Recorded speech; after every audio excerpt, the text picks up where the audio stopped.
The scar across my chest throbbed as the transport ship descended through Crimson Prime's atmosphere. 5 years since the Battle of Broken Stars, and the damn thing still acted up whenever I got near vampire territory. Some wounds never truly heal. Adrian Blackthorne, the diplomatic aide beside me said, her voice tight with barely concealed disgust. Remember, you're here as a formality. Don't speak unless directly addressed. I didn't bother responding to Helena. My oldest friend had become just another bureaucrat since joining the diplomatic corps. She'd forgotten what it was like in the trenches, forgotten why we fought. Now she wore silk instead of armor, and spoke of treaties instead of survival. The crimson skies of the vampire homeworld painted everything in shades of blood. Appropriate, I thought, considering how much they'd spilled, how much we'd all spilled. The war had ended 2 years ago, but peace was just another word for the quiet between battles. "Stop brooding," Helena muttered, adjusting her formal robes. "This ceremony is important. The first official gathering since the armistice. Try not to ruin it with your intensity." "I didn't ask to be here," I reminded her. "No, but your name was specifically requested." She frowned at her datapad. "By Queen Seraphina herself. Apparently." That made me pause. The vampire queen wanting me at her court? I was nobody special anymore. Just another scarred veteran trying to forget. My hand unconsciously moved to my chest, feeling the raised tissue through my dress uniform.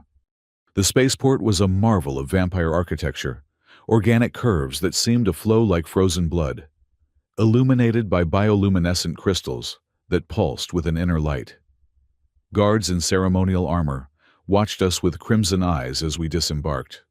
Their fangs glinted when they smiled, and those smiles were all predator.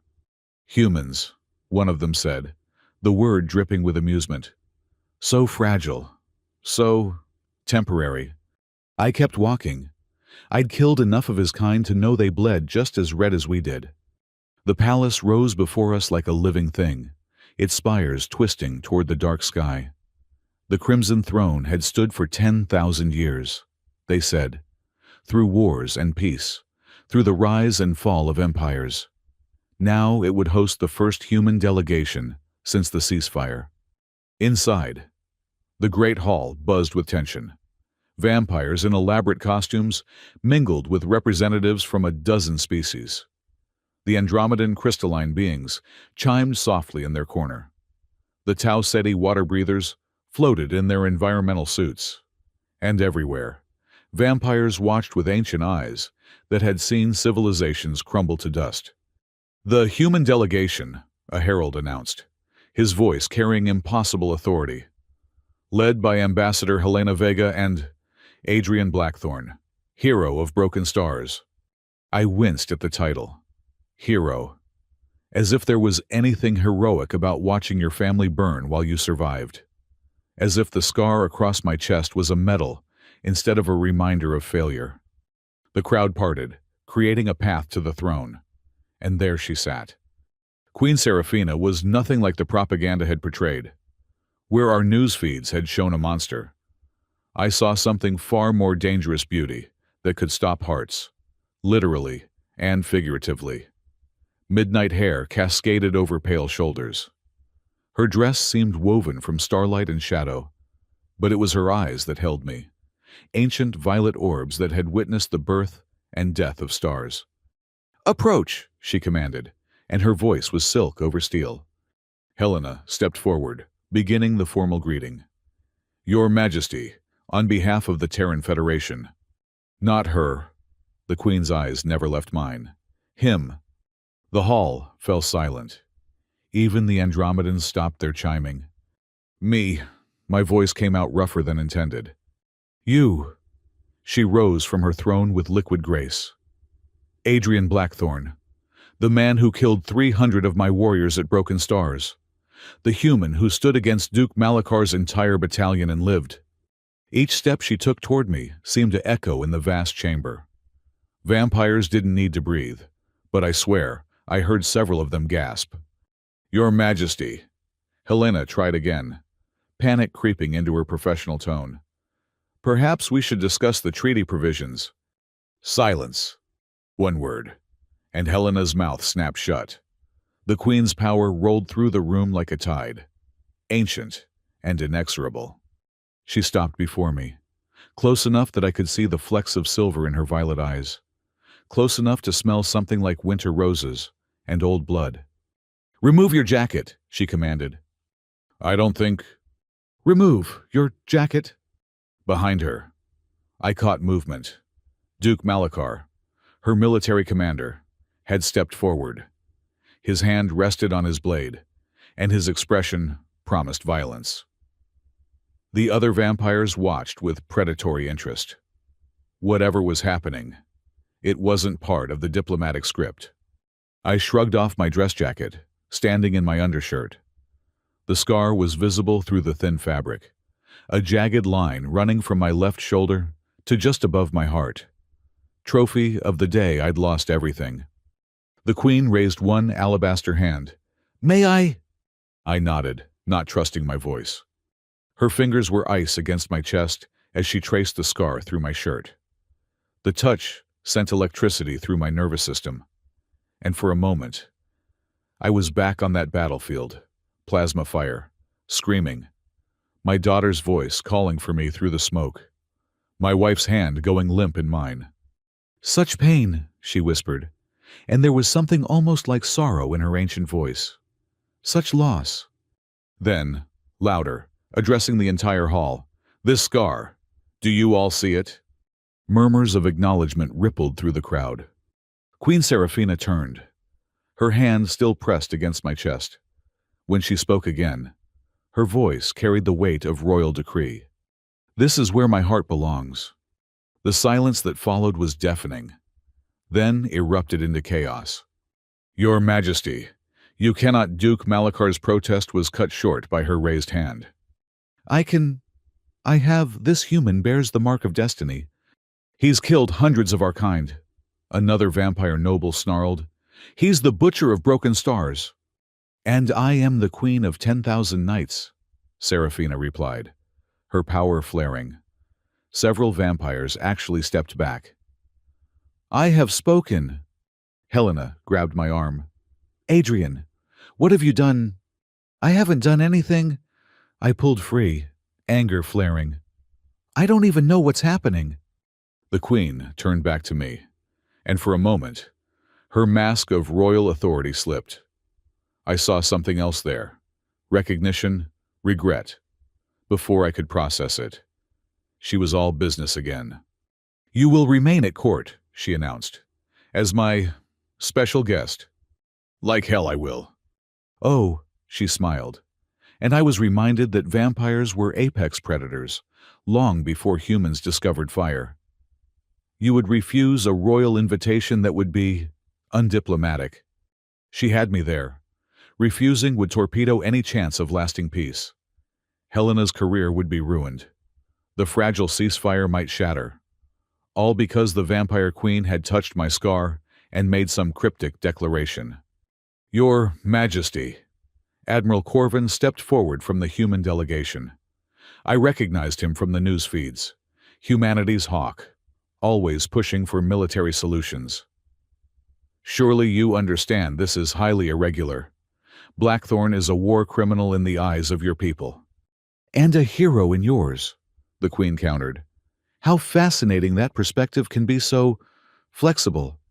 She gestured, and servants appeared as if from nowhere. "Prepare the azure wing for our guest. He will want for nothing." "Your Majesty," Duke Malachar tried again, his voice carefully controlled. "The council will have concerns." "Then the council may voice them. Tomorrow." Her tone suggested that tomorrow might never come for those who opposed her. "Tonight, we feast. We celebrate the beginning of a new era, one where old wounds might finally heal." Her eyes found mine again, and that electric touch seemed to linger on my chest. "After all," she said softly, "meant only for me. Some scars run deeper than others." The feast that followed was a blur of alien delicacies and veiled threats. I sat at the queen's right hand, feeling like a gazelle at a lion's banquet. Every vampire in the room watched me with barely concealed hunger or hatred. The other species watched with curiosity, clearly trying to understand what game was being played. Helena managed to corner me during a break in the endless courses. "What did you do?" she hissed. "This wasn't supposed to happen. You were just supposed to stand there and look heroic for the cameras." "I didn't do anything," I insisted. "She's the one who declared you her heart's destination or whatever that nonsense was." Helena's professional composure was cracking. "Do you have any idea what this means? The political implications?" "Enlighten me." "It means you're now the most valuable and most hunted human in the galaxy." She glanced around nervously. "Half the vampires here want you dead for what you did in the war. The other half are probably wondering what makes you so special to their queen. And don't get me started on what Admiral Corvin is thinking." I found the Admiral across the room, deep in conversation with his military attachés. His expression was thunderous as he occasionally glanced my way. "Great," I muttered. "So I'm everyone's enemy now." "Or everyone's opportunity." Helena's voice dropped lower. "Adrian, be careful. Whatever game the Queen is playing, you're just a piece on the board." Before I could respond, a young vampire appeared at my elbow. Unlike the others, he seemed more amused than hostile. "Adrian Blackthorne," he said with a slight bow. "I'm Kale, Her Majesty's personal secretary. I'm to escort you to your quarters after the feast." "Prison cell, you mean?" He laughed. A surprisingly human sound. "Hardly. The Azure Wing is the finest guest accommodation in the palace. You'll find it quite comfortable, even by human standards." He leaned in conspiratorially. "Between you and me, I had them adjust the temperature controls. I know you humans run hot." Despite everything, I found myself almost liking him. "Thanks. Don't thank me yet," he said cheerfully. "You haven't seen what tomorrow brings." The feast dragged on. Course after course of food I couldn't identify and wine that tasted like liquid starlight. The Queen occasionally engaged me in conversation, asking about Earth, about human customs, about anything except the war or her strange declaration. She was charming, witty, and absolutely terrifying. Finally, mercifully, it ended. Kale led me through corridors that seemed to shift and change when I wasn't looking directly at them. Vampire architecture was partly psychic, he explained, responding to the thoughts and desires of those within. "Bit unsettling for humans," he admitted. "But you'll get used to it, or go mad. One of the two." Comforting. The Azure Wing was indeed luxurious. A suite that would have cost a year's salary back on Earth, with a view of the Crimson City sprawling below. The bed looked comfortable enough for a human, and I found my personal belongings had already been delivered and unpacked. "The Queen will want to see you tomorrow," Kale said as he prepared to leave. "Privately. And if I refuse..." He gave me a look that managed to be both sympathetic and warning. "Has anyone ever successfully refused her?" "There's always a first time." "True, but the first time is usually also the last time." He paused at the door. "A word of advice. Whatever you think is happening here, you're wrong. The Queen doesn't do anything without purpose. That declaration tonight, it's already rippling through the vampire nobility. By tomorrow, every newsfeed in the galaxy will be discussing it." "Discussing what exactly?" She touched my scar and said some cryptic nonsense. "That's not exactly a clear message." Kale's smile was enigmatic. "Isn't it sleep well, Adrian Blackthorne? Tomorrow, the real game begins." He left, and I was alone with my thoughts and the alien view. I moved to the window, staring out at the city of monsters that had haunted humanity's nightmares for generations.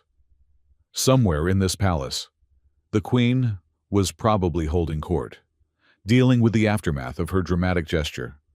"Why me? Why now?" My hand went to my chest again, feeling the scar through my shirt.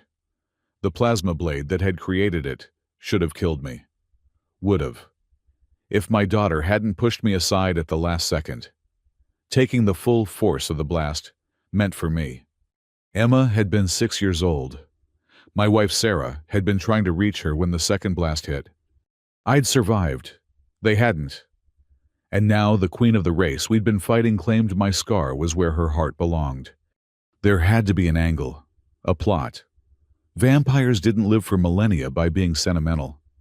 A soft chime interrupted my brooding. The room's communication system activated, projecting a hologram of Helena. "Adrian, thank God," she said without preamble. "I've been trying to reach you. Listen, something's happening. Admiral Corvin is mobilizing his supporters. He's claiming the Queen has bewitched you, that this is all a vampire plot to destabilize the peace talks." "That's ridiculous." "Is it?" Helena's expression was grave.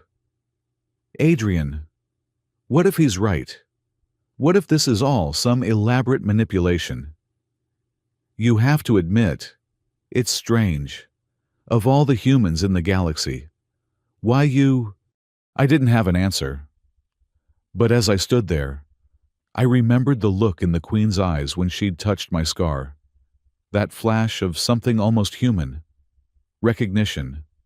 Pain. "I don't know," I admitted, "but I intend to find out." "Be careful," Helena warned. "You're walking through a minefield, and everyone's waiting for you to take a wrong step." The communication ended, leaving me alone again. Outside, the Crimson City pulsed with alien life. Somewhere in the palace, vampires and humans were plotting, planning, preparing for whatever came next. I touched my scar one more time. Whatever game was being played, I was already in too deep to back out now. The Queen had made sure of that with her public declaration. Tomorrow, Kyle had said, the real game would begin. I had a feeling that was an understatement. The summons came before dawn. Not that dawn meant much on Crimson Prime, where the sun was a distant red ember that barely penetrated the perpetual twilight. Kale stood at my door, looking far too cheerful for someone who didn't need sleep. "Rise and shine, warrior," he said, producing a tray with what looked like breakfast. "Her Majesty requests your presence in an hour." "Requests or commands? Is there a difference?" He set the tray down and moved to the windows, adjusting the opacity. "I brought human food. Real coffee, too. Not that synthetic stuff." The smell hit me like a memory of home. I sat up, suddenly aware of how hungry I was. "Thanks. Any advice for this meeting?"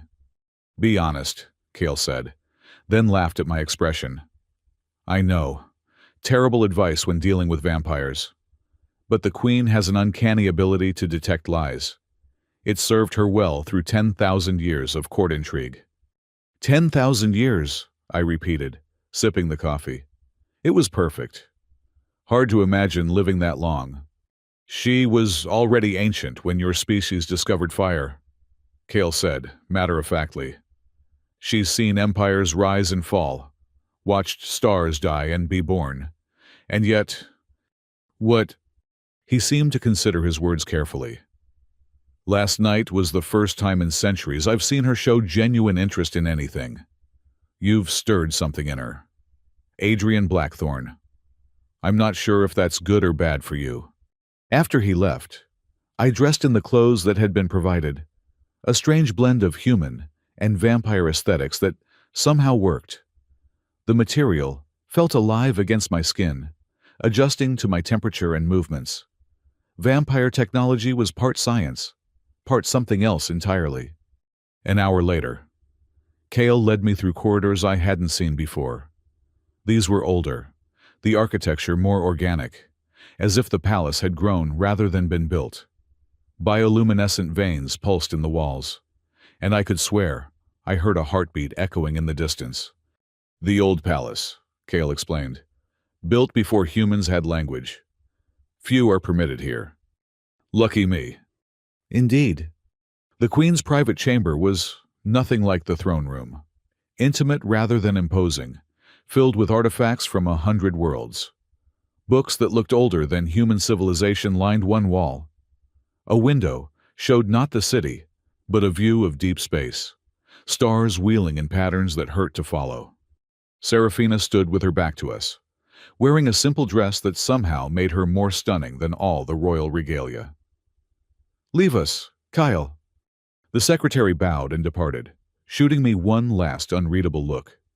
"Do you know why I chose you?" she asked without turning around. "I was hoping you'd tell me." She laughed, a sound like silver bells and broken glass. "Honest? Good. Sit, please. This will take some time." I chose a chair that looked least likely to eat me. She turned finally, and in the soft light of her chambers, she looked almost vulnerable, almost human.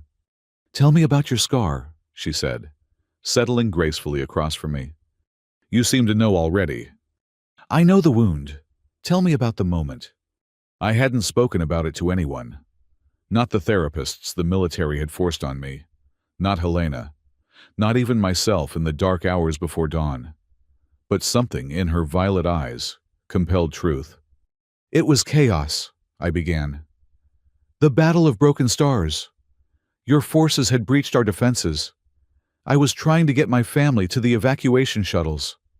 My throat tightened. "Emma saw the vampire warrior before I did. Saw him raising his plasma blade. She pushed me." "Your daughter." 6 years old." The words came out raw.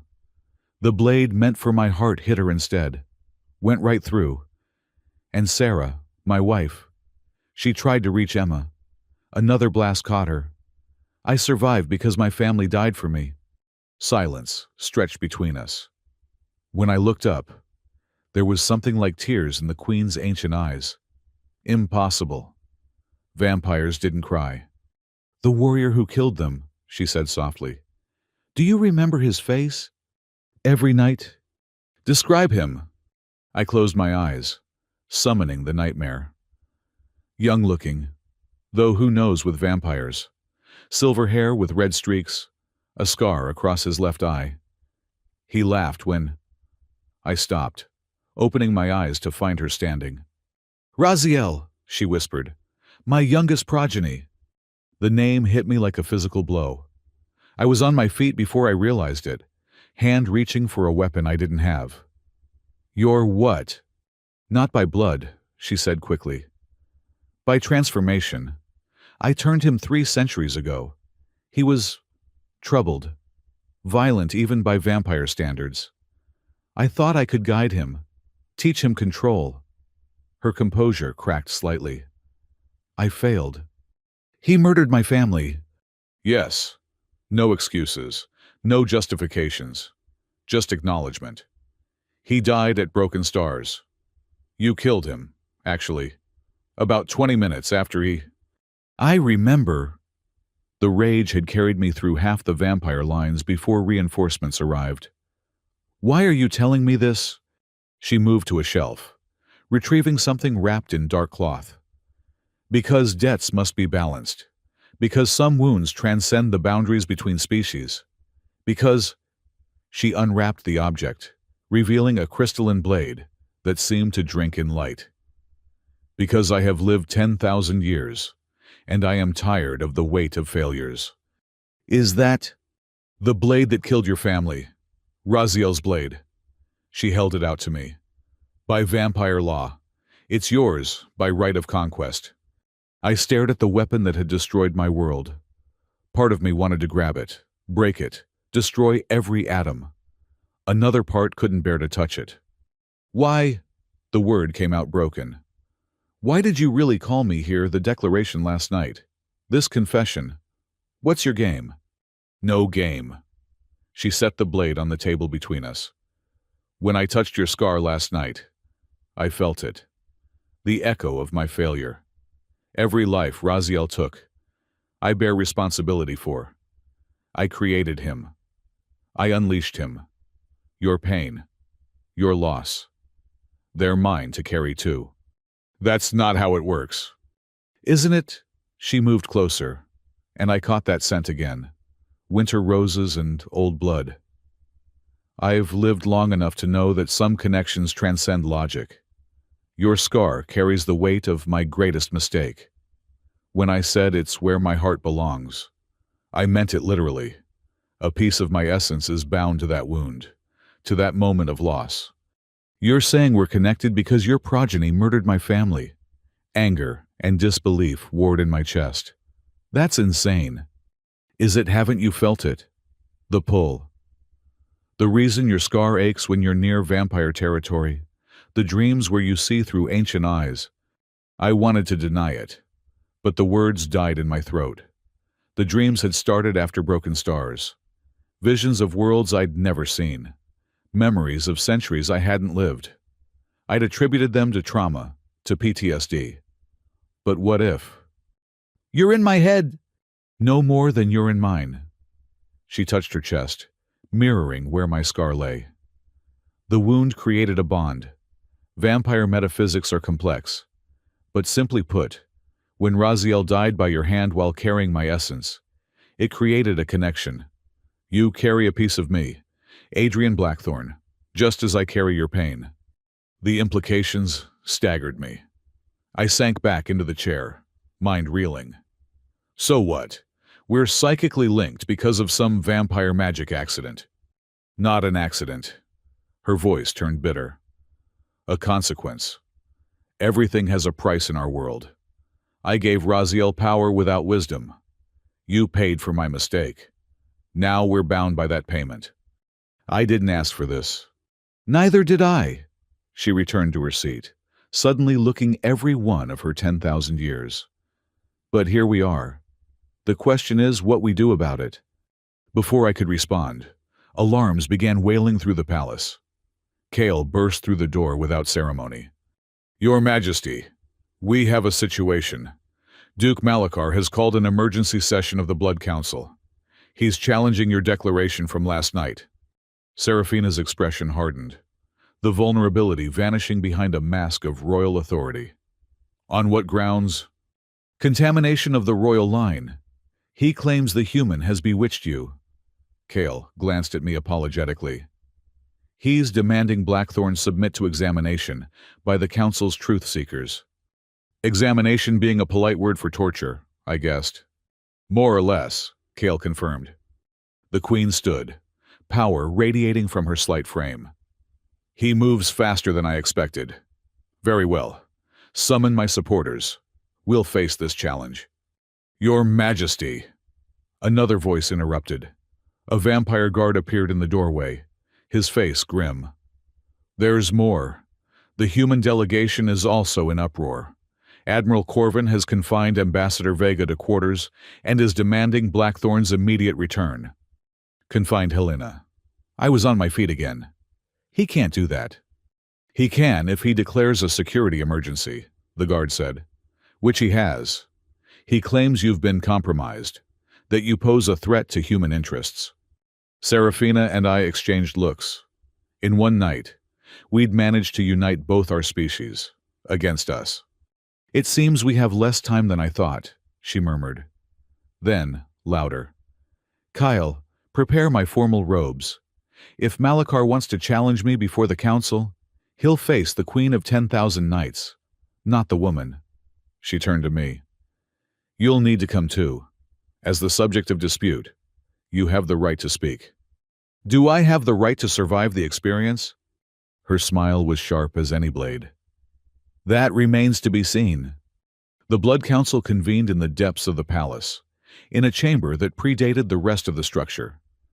13 ancient vampires sat in a circle, their combined age probably exceeding that of human civilization. Duke Malachar stood in the center, his scarred face twisted with righteous anger. Brothers and sisters of the blood, he intoned, I come before you with gravest concerns. Our queen, she who has led us through millennia, has fallen under the influence of a human. Worse, the human who butchered hundreds of our kind. Murmurs rippled through the assembled vampires. I stood beside Seraphina, feeling very mortal and very fragile.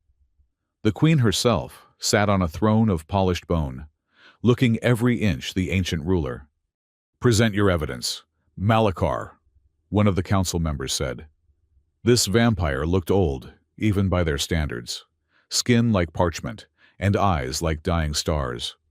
The evidence is clear, Malachar declared. In full view of the court, she touched this human and declared her heart belongs with him.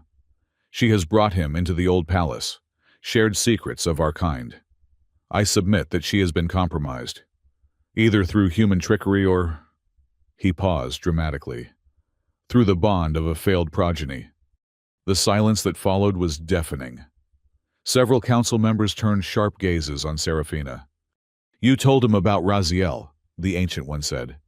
It wasn't a question. The truth is not a weapon to fear, Serafina replied calmly. The truth, Malachar snarled, is that your pet human carries the blood echo of your greatest failure. The bond forged in violence and death now corrupts your judgment. You would elevate the killer of your own progeny to stand beside you. I would acknowledge the debt owed, the queen countered. Raziel acted under my aegis when he murdered innocents. His victims deserve recognition. His victims were human, another council member interjected. Since when do we concern ourselves with their losses? Since we signed a peace treaty, Serafina said. Or have you forgotten that the war is over? The war is never over, Malachar said. It merely pauses. And you would hand our enemies the ultimate weapon, access to our queen's very thoughts and feelings through this abomination of a bond. I'd heard enough. May I speak? Every vampire in the room turned to stare. Apparently, humans didn't usually talk in blood council sessions.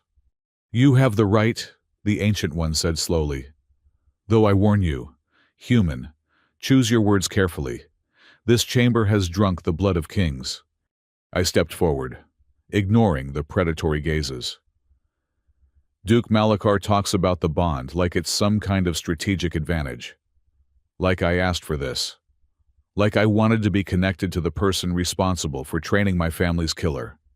And yet here you stand, Malachar sneered, beside our queen like a pet. I stand here, I interrupted, because she was the only one honest enough to admit the truth. My government wants to use me as a symbol. Your duke wants me dead for revenge. She's the only one who looked me in the eye and acknowledged the pain. Pretty words, Malachar said, but words won't protect our people when human fleets. This time, Serafina interrupted. Enough. You speak of protecting our people.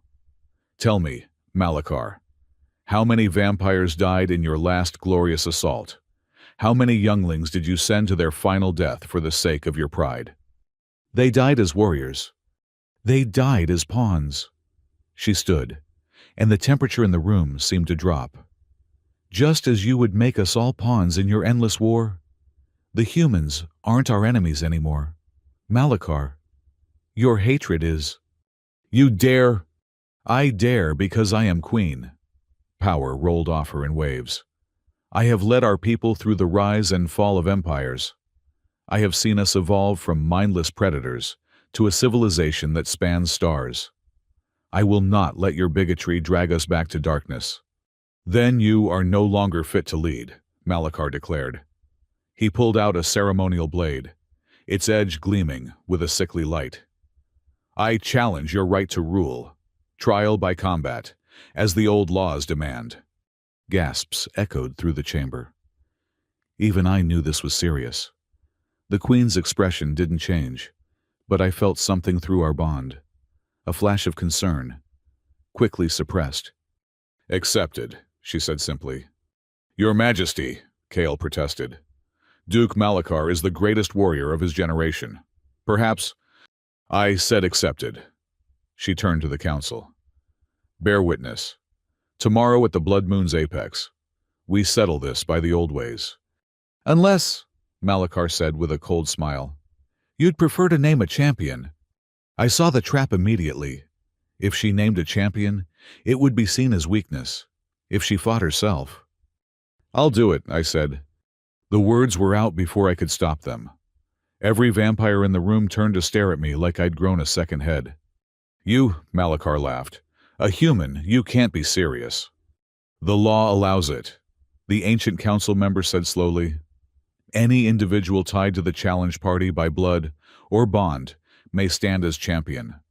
This is ridiculous, Malachar sputtered. A human cannot face a vampire in ritual combat. Afraid? I asked. His face twisted with rage. You dare? I dare, I echoed Seraphina's earlier words. Unless the great Duke Malachar is afraid of one fragile human. The queen caught my arm. Through our bond, I felt her alarm. Adrian, you don't understand.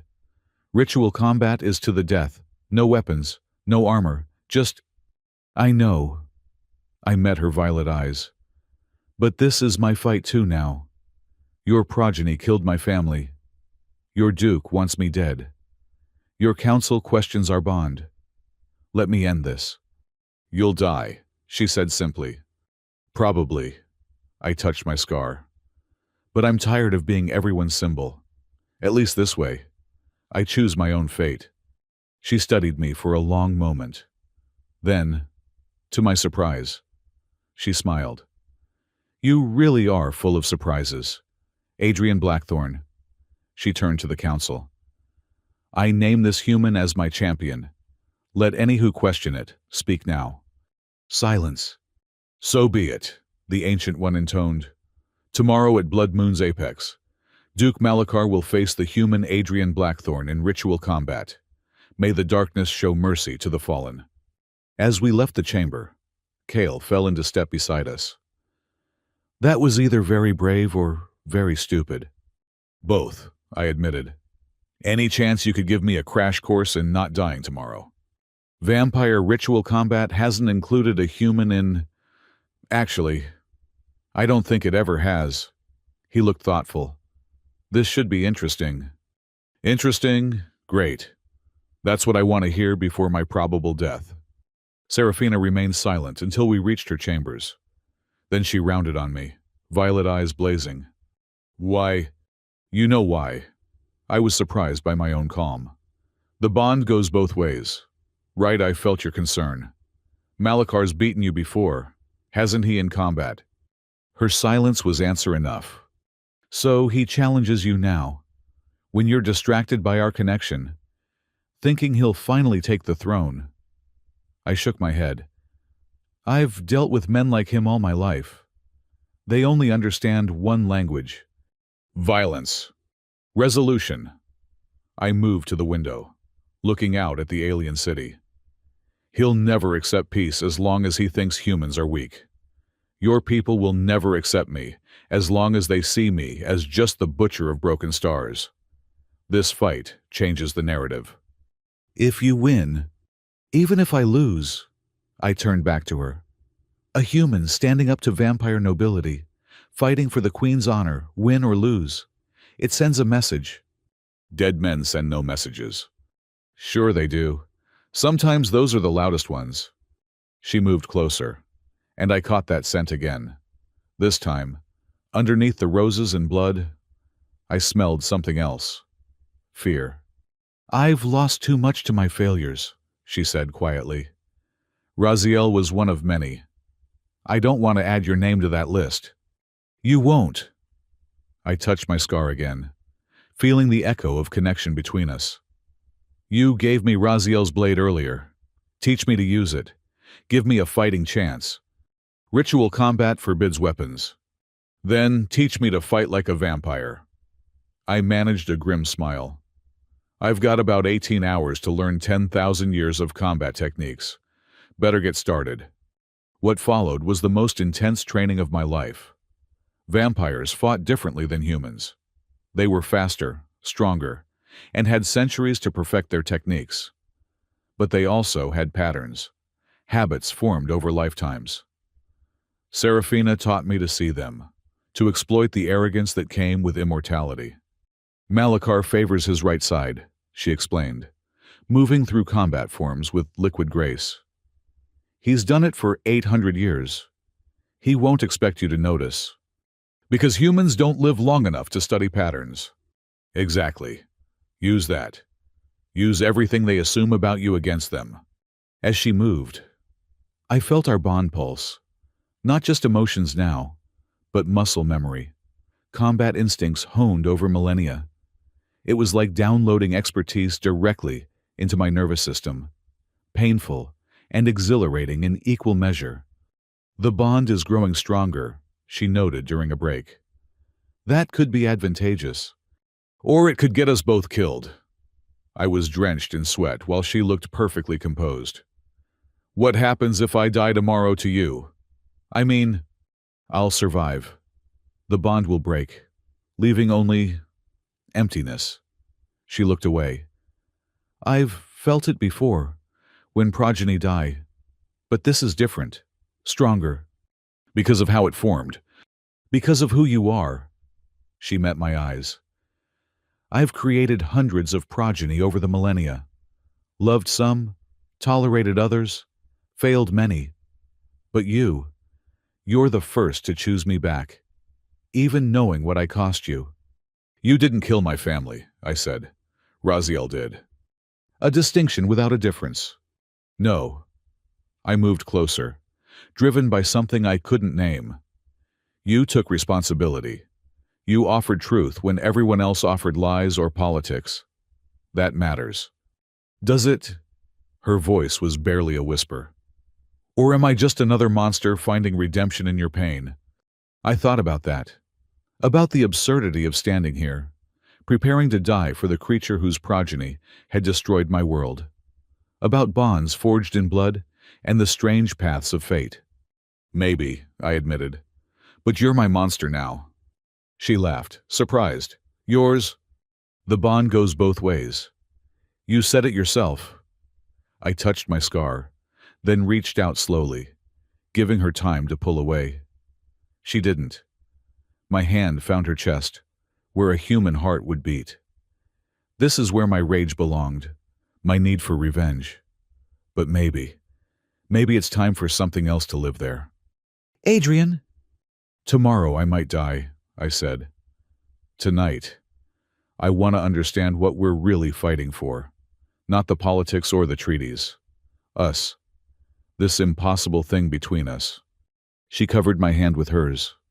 Through our bond, I felt centuries of loneliness, of power without connection, of endless nights watching civilizations rise and fall with no one to share the view.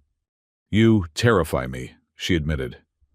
A human who should hate me, who has every reason to want me dead, and instead, you're willing to die for my honor. I've lived 10,000 years, and I've never met anyone like you. Guess humans are full of surprises. One human, she corrected. You. The moment stretched between us, charged with possibilities. Then alarm shattered it once again. Kale burst in. Your Majesty, we have a problem. Admiral Corvin has issued an ultimatum. Either Blackthorn returns to human custody immediately, or he'll consider it an act of war. He's bluffing, I said immediately. Is he? Another figure entered. Helena, looking haggard but determined. Adrian, you need to listen. Corvin's been planning this. He wants the war to continue. Peace doesn't serve his ambitions. How did you get here? I asked. I escaped. With help. She glanced at Kale. Not everyone wants this peace to fail. But Adrian, if you fight tomorrow, if you stand as the Queen's champion, Corvin will use it as proof you've been compromised. He'll restart the war. And if I don't fight, Malachar takes the throne and restarts it anyway, I said. There has to be another way. There is no other way, Serafina said quietly. The challenge has been issued and accepted. The ancient laws must be upheld. Then we're trapped, Helena said. Either Adrian dies tomorrow, or he triggers a new war. Or, I said slowly, an idea forming. He does something impossible. They all turned to look at me. I win, I continued. Not just the fight. I win so decisively, so impossibly, that both sides have to stop and reconsider. I become proof that humans and vampires can be more than enemies. That's insane, Helena said. That's the point. I felt a grim smile tugging at my lips. Sanity hasn't worked. Politics hasn't worked. Maybe it's time for something crazy. You're talking about changing millennia of hatred with one fight, Kale said. I'm talking about changing the story, I corrected. Right now, I'm either the butcher of broken stars or the queen's pet human. Tomorrow, I become something else. Something neither side has a script for. Serafina squeezed my hand. And if you fail, then at least I'll have tried. That's more than most get. The blood moon rose like a wound in the sky. The arena was ancient, carved from the bedrock beneath the palace. Thousands of vampires filled the viewing galleries, their eyes gleaming in the crimson light. A smaller section held the human delegation. Admiral Corvin, front and center with a face like thunder.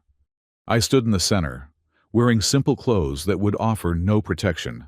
Across from me, Duke Malachar stripped off his ceremonial armor, revealing muscles like carved stone. "Last chance, human," he called out. "Kneel now and I'll make it quick." "Generous of you," I replied, "but I think I'll stand." The ancient council member raised his withered hand. "Let all bear witness. This combat will determine the challenge to Queen Serafina's rule. No weapons, no armor, no mercy. Fight until one yields or dies." I felt Serafina's presence through our bond, her confidence warring with fear. I sent back what I hoped was reassurance. "Begin," the Ancient One commanded. Malachar moved faster than thought. One moment he was across the arena. The next his fist was driving toward my chest. I barely twisted aside, feeling the wind of his passage. His follow-up caught me in the ribs, sending me flying. I hit the stone hard, tasting blood. The vampire crowd roared approval. "Get up," Serafina's voice echoed in my mind. "Remember what I taught you." I rolled aside as Malachar's foot shattered the stone where my head had been. Patterns. He did favor his right side. I came up moving, staying just out of reach. "Run all you like, little human," he sneered. "You're only delaying the inevitable." He came at me again, a blur of motion. This time I was ready. As he committed to a right cross, I ducked left, driving my elbow into his kidney. It was like hitting stone, but he grunted. First blood, so to speak. "Lucky hit," he snarled. "Sure," I agreed, circling. "Let's go with that." The next few minutes were a blur of pain and desperate evasion. Malachar was stronger, faster, and had centuries of experience. But he was also predictable. Every attack followed patterns, etched by time. Duck right. He hooks left. Step back. He overextends. I couldn't match him physically, but I didn't need to.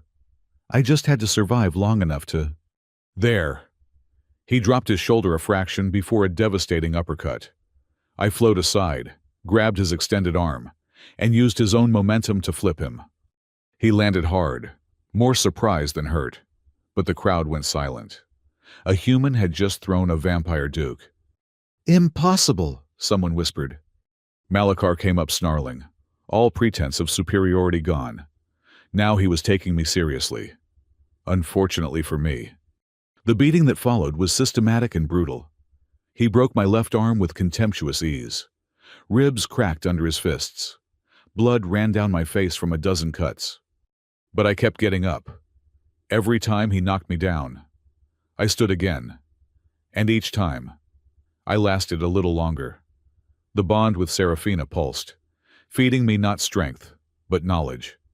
How he shifted weight before a strike. The tell in his eyes before he fainted. "Stay down!" he roared after throwing me across the arena for the 10th time. I spat blood and stood again. "Make me!" "Adrian, enough!" Helena's voice carried from the human section. "You've proved your point." Had I looked around at the watching faces. Vampires who'd been howling for my blood were now watching with something like respect, even fear, because I wasn't following the script. Humans weren't supposed to stand against vampires. We were supposed to die quickly or cower in fear. But I kept getting up. "Why won't you fall?" Malachar demanded. His perfect composure was cracking. "What are you—" I thought about my family, about Emma pushing me aside, about Sarah reaching for our daughter, about all the times I should have died but didn't. I'm the one who survives, I said simply. Always have been, even when I shouldn't. Then let's test that. He moved again, faster than ever. But this time, I felt Serafina's full presence flood through our bond. For one perfect moment, I saw through both human and vampire eyes, saw the attack coming from angles impossible for mortal perception. I moved, not away but forward, inside his guard. My broken arm screamed protest as I grabbed his throat. My other hand found the pressure point Serafina had shown me, the one vampires thought humans didn't know about. Yield, I said quietly, pressing harder. His eyes widened. The pressure point wouldn't kill him, but it would paralyze him temporarily, leave him helpless, in front of the entire vampire nobility. You dare? Yield, I repeated. Or I'll show everyone here that the great Duke Malachar can be beaten by one fragile human. Your choice. Through our bond, I felt Serafina's amazement, and something else, pride. Malachar's face cycled through rage, disbelief, and finally, a kind of resigned respect. You fight like them, he said quietly. Like the old ones, the first vampires who walked between worlds. I had a good teacher. So it seems, louder, he declared. I yield. The arena erupted. Vampires shouting in a dozen languages. Humans looking stunned. Admiral Corvin's face had gone from red to purple. I released Malachar and immediately collapsed. The adrenaline was fading, and everything hurt. But I'd done it. Somehow, impossibly, I'd won. Serafina was beside me instantly, cradling my broken body with inhuman gentleness. You magnificent fool, she whispered. You actually did it. Told you, I managed. Humans are full of surprises. One human, she corrected again, and kissed me. The arena went dead silent. When she pulled back, I saw tears on her cheeks. Actual tears. The Queen of 10,000 Nights was crying. My heart, she said, loud enough for all to hear, has always belonged to those who choose hope over hatred, who stand when they should fall, who see beyond the boundaries of species to something greater. She helped me stand, supporting my weight. Adrian Blackthorne represents the future, a future where humans and vampires build together instead of destroying each other. This proves nothing, Admiral Corvin's voice boomed across the arena. One rigged fight. Rigged. I found my voice, though it hurt to speak. I've got about 6 broken bones that disagree with you, Admiral. You've been compromised, that vampire witch has... Enough! The word cracked like a whip. Not from Serafina, but from Malachar. The Duke stood, bloodied but unbowed. I challenged. I fought. I lost. To claim otherwise dishonors us all. He turned to face his supporters. We have hidden behind our superiority for too long. Tonight, a human stood against our best and won. Not through trickery or technology, but through will. Perhaps it's time we considered that strength comes in many forms. You too, one of his lieutenants protested. Duke, they're just humans. Just humans who fought us to a standstill for 50 years. Malachar countered. Just humans who survived everything we threw at them. Just humans who produced him. He gestured to me. If one human can do this, what could we accomplish together?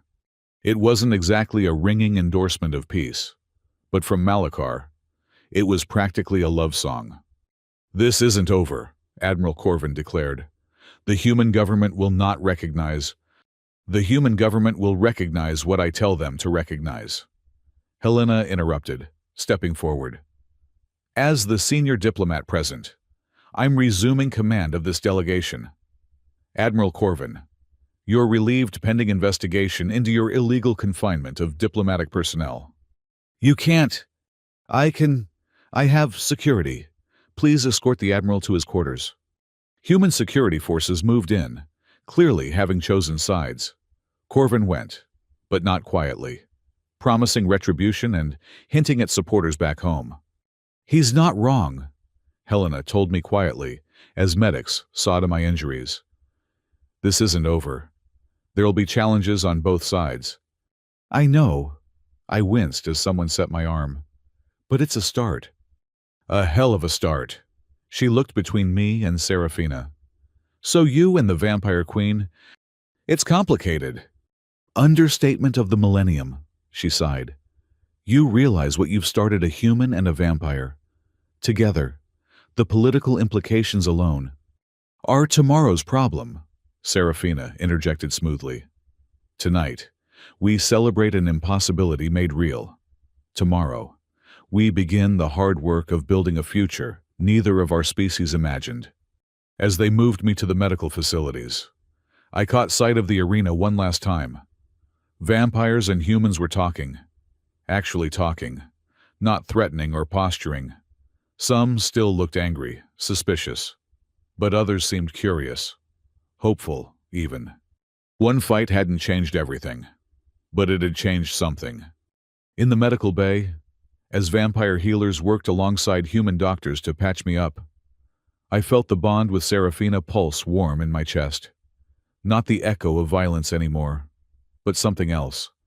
Something that might, with time and care, grow into the foundation for a new world. "So," Cale said, appearing at my bedside with his usual impeccable timing. "That was adequately dramatic. Though next time, perhaps win with fewer broken bones. The medical staff is complaining about the paperwork." "Next time," I groaned. "There's going to be a next time." "Oh, absolutely. You've set quite the precedent. I expect challenge requests are already pouring in. Every vampire with something to prove will want to test themselves against the human who beat Duke Malachar." "Great, just great." Serafina appeared, having changed from her formal robes into something simpler. "Don't worry. As my acknowledged champion, you're under royal protection. Anyone who wants to challenge you challenges me." Hiding behind the queen's skirts, Malachar entered, moving stiffly but with dignity intact. "How modern." "Did you need something, Duke?" Serafina's tone was cool. "Yes." He faced me directly. "I came to say something I've never said to a human before. I was wrong. You fought with honor and wisdom. I respect that." "Thank you," I said, meaning it. He nodded curtly.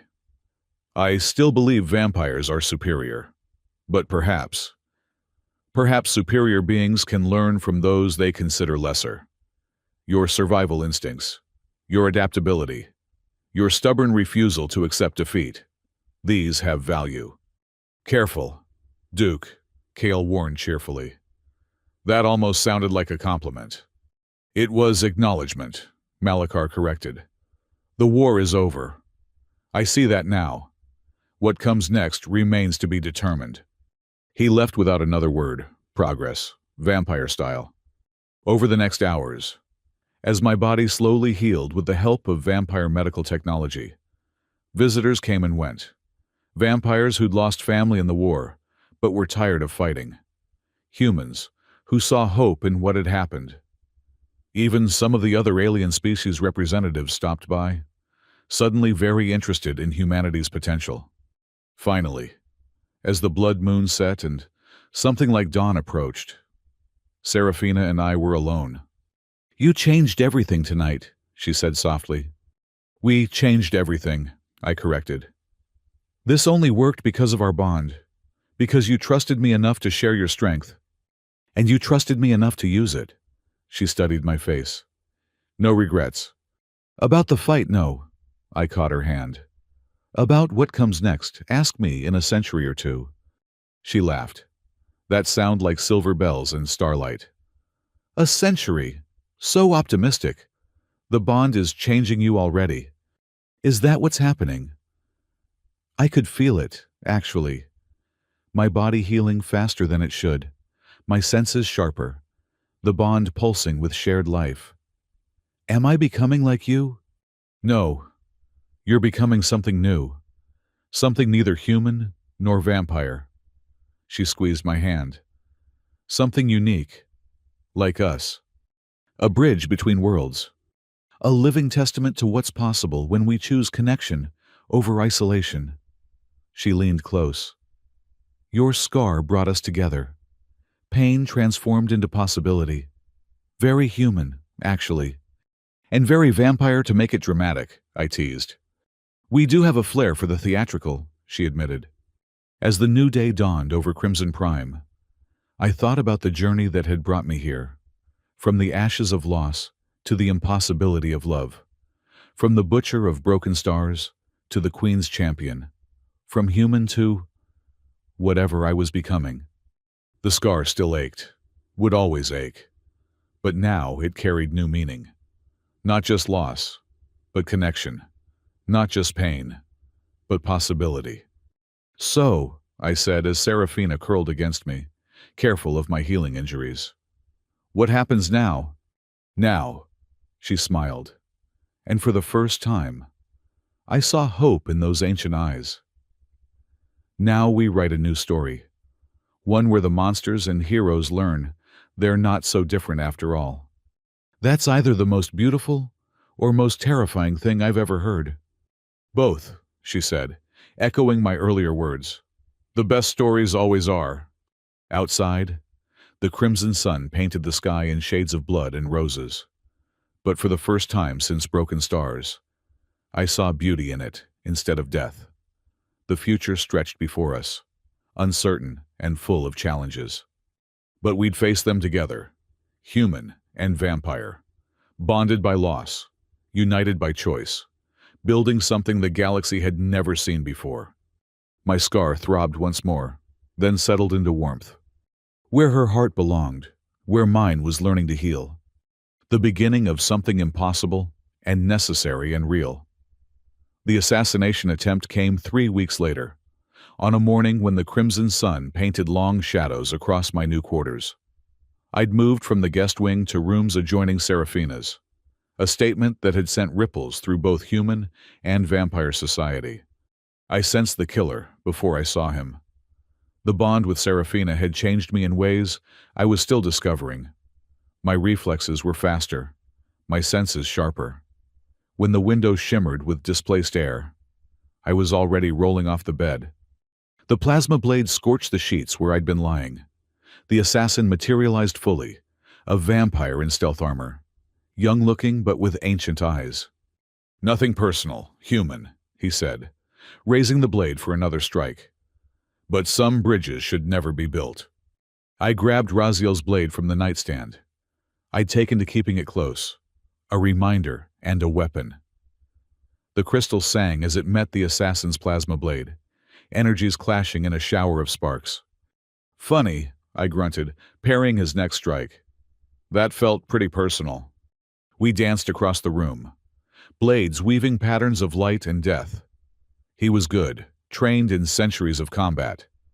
But I had something he didn't expect, Serafina's memories flowing through our bond, showing me counters to techniques I'd never seen before. When security finally arrived, led by a concerned Kale, the assassin was unconscious on the floor, and I was sitting on the edge of my ruined bed, studying Raziel's blade. Well, Kale said, surveying the damage, I see you're adapting to vampire politics nicely. Is assassination attempt number 3 or 4? I asked. I'm losing count. 3. The poisoning last week doesn't count. That was just enthusiastic seasoning. He grew serious. This one was professional. Shadow Guild, if I had to guess. Great, and they are vampires who profit from conflict. War is good business for mercenaries. He gestured to the unconscious assassin. I'll have him questioned, but I doubt we'll learn much. The guild trains them well. Serafina arrived moments later, still in her sleeping robes, power crackling around her like barely contained lightning. She took in the scene, the ruined room, the downed assassin, me sitting calmly with the blade that had killed my family. You're unharmed. Her voice was controlled, but I felt her fury through our bond. Disappointed another one, I'm afraid. She knelt beside the assassin, placing a hand on his forehead. Her eyes went solid black for a moment. When they cleared, her expression was grim. Not Shadow Guild, she said. Worse, he was sent by the Eternal Faction. Kale cursed in a language that predated human civilization. The Old Ones move against you. Against us, she corrected, taking my hand. They see our bond as an abomination, a corruption of vampire purity. And here I thought we were past all that, I said. The young ones might be. She stood, pulling me with her. But vampires who remember when humans were prey, who fought in the blood wars 10,000 years ago, they have long memories and longer grudges. So what do? We show them the future is stronger than the past. She turned to Kale. Summon the council. All of them. It's Stripe we address this directly. Your Majesty. Kale hesitated. The Eternals have refused all summons since your announcement about Lord Blackthorn. Lord Blackthorn. That's what they were calling me now. The human who'd been elevated by royal decree. Some said it with respect, others with barely concealed mockery. Then we go to them. Serafina decided. Ready my ship. We leave within the hour. I asked. Did you think I'd leave you here for another assassin? She squeezed my hand. Where I go, you go. That's what partnership means. An hour later, we were aboard the Queen's personal vessel, a ship that looked more grown than built, its bioorganic hull shifting between dimensions in ways that made my eyes water. Helena had insisted on coming, along with a small contingent of both human and vampire guards who'd proven themselves loyal to the new alliance. The Eternals live in the Void Citadel, Serafina explained as we traveled through folded space. A fortress between dimensions, as old as our species. They retreated there after the last blood war, swearing never to interact with lesser beings again. And they're just going to let us walk in. They'll let me in. I'm still their queen, whether they like it or not. She stared out at the swirling non-space beyond the hull. What happens after that? We'll see. I studied her profile, seeing the weight she carried. 10,000 years of rule, of trying to drag her species into the future, while the old ones clung to the past. Through our bond, I felt her exhaustion, her doubt. You don't have to do this alone anymore, I said quietly. She turned to me, and for a moment, the mask slipped. I've been alone so long. I'm not sure I remember how to be anything else. Good thing humans are quick learners. We'll figure it out together. Together. She said the word like it was foreign. Such a simple concept. So impossible for so long. Helena joined us, datapad in hand. I've been analyzing the political situation. The Eternals aren't our only problem. Admiral Corvin has been building support back on Earth. He's painting you as a traitor. Adrian says the vampires have brainwashed you. Let me guess, he has a solution that involves more war. He's pushing for something called the Prometheus Protocol. Details are classified, but from what I can gather, it's some kind of weapon specifically designed to kill vampires. All vampires. Serafina's hand tightened on mine. Genocide! That's the implication, Helena confirmed. He needs council approval, but he's gaining ground. Your actions have scared people. A human standing as vampire champion, winning against their best warrior, openly allied with their queen.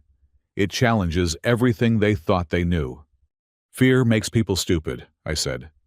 Fear makes people dangerous, Serafina corrected. And nothing is more dangerous than those who believe they're saving the world. The Void. Citadel materialized out of nothing like a nightmare-given form. Twisted spires of black crystal pierced dimensional boundaries, and gravity seemed to flow in multiple directions at once. My enhanced senses screamed warnings as we approached. Stay close to me, Serafina warned as we disembarked. The Citadel responds to age and power. It will try to destroy you simply for being human. The moment I stepped onto the Citadel's surface, I understood. The structure was alive, aware, and utterly hostile. Only Seraphina's presence, her power, wrapped around me like armor, kept it from crushing me to atoms. We were met by vampires so old they barely looked human anymore. Their features had become abstract, beautiful and terrible in ways that hurt to perceive. The eldest stepped forward. Or maybe stepped was wrong. Maybe he simply existed closer to us than before. Seraphina. His voice was the sound of dying stars. You bring contamination to our sanctuary. I bring evolution, Octavius, she replied, unafraid. As I always have. You bring a pet. His attention turned to me, and I felt the weight of eons in his gaze. A mortal, wearing the pretense of elevation. This mockery ends now. No, Seraphina said simply. It begins now. The war is over. Octavius, we must adapt or fade into myth. We are myth. His power flared, and I saw galaxies die in his eyes. We were ancient when this universe was young. We do not adapt to prey. Then you'll die as fossils, I said. Every Eternal turned to stare at me. Apparently, humans didn't speak in the Void Citadel.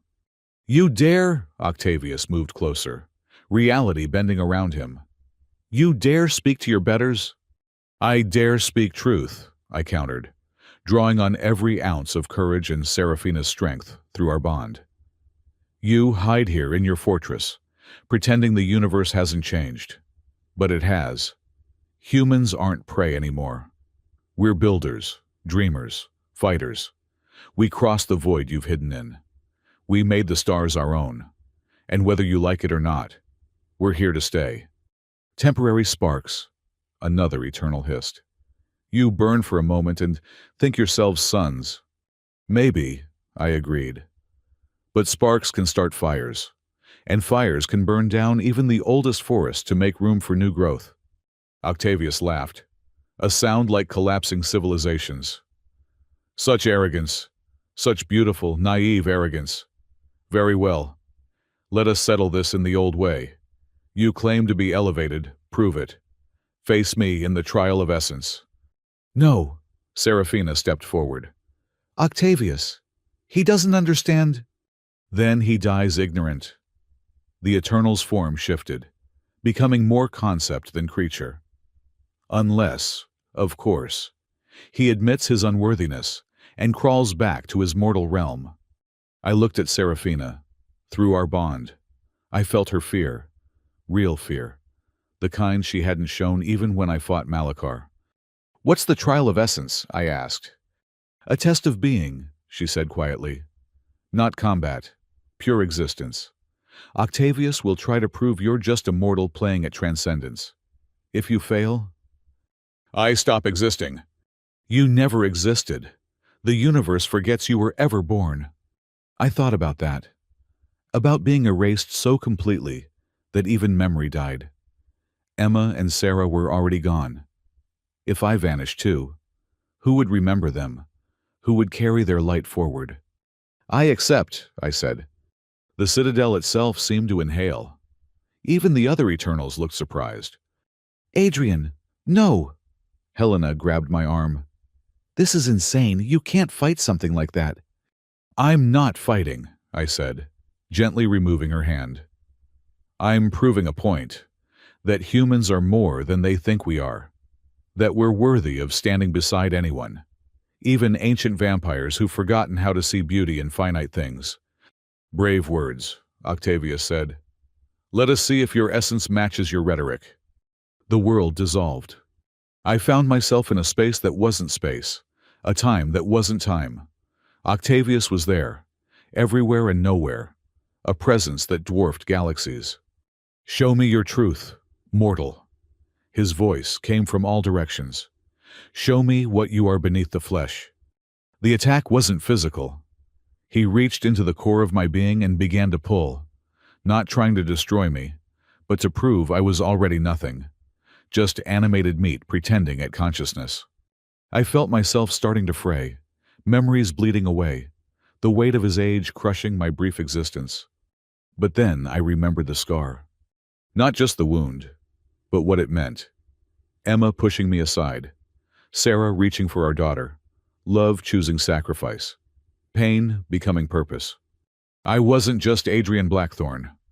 I was every human who'd ever stood when they should have fallen. Every parent who'd died for their children. Every person who'd chosen hope over fear, connection over isolation, tomorrow over yesterday. I was mortal, yes, finite, temporary. But I was also the species that looked at the infinite dark and decided to light candles. That measured eternity and found it wanting compared to a single moment of genuine love. I am human, I said, and my voice echoed in the non-space. I live, I love, I die. But in between, I burn bright enough to shame your cold eternity. I opened myself fully, showing him everything. The pain of loss, the joy of connection, the fear and courage and stupid, beautiful hope that made us reach for stars we'd never live to touch. And through it all, like a golden thread, my bond with Serafina, mortal and immortal choosing each other, creating something neither could be alone. Impossible, Octavius whispered. Improbable, I corrected. But here we are. The space shuddered. For a moment, I saw Octavius as he truly was, not an abstract concept of power, but a being so old he'd forgotten why he'd wanted to live forever in the first place. Empty of everything but existence itself. You burn, he said, and there was something like wonder in his voice. So bright, so brief. How do you bear it?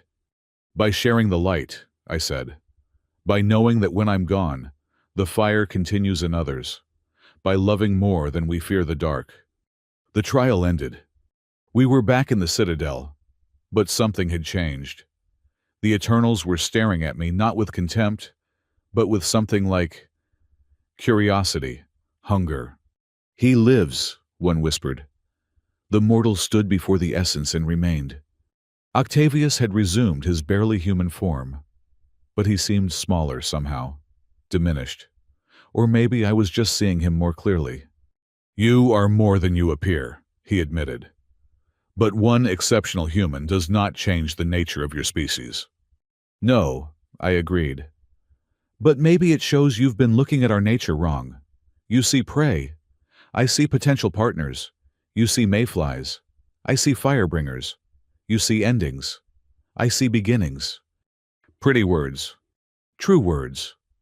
Serafina stepped beside me, taking my hand. I've walked among humans, learned from them.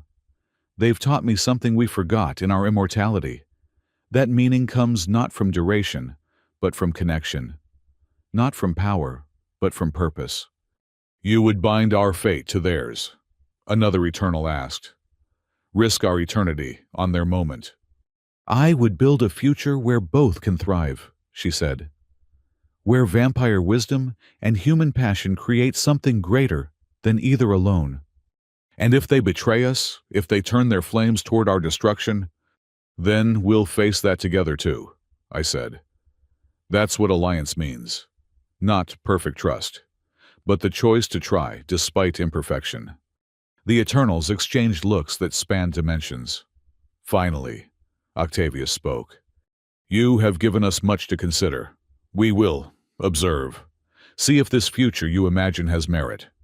It wasn't acceptance, but it wasn't rejection either.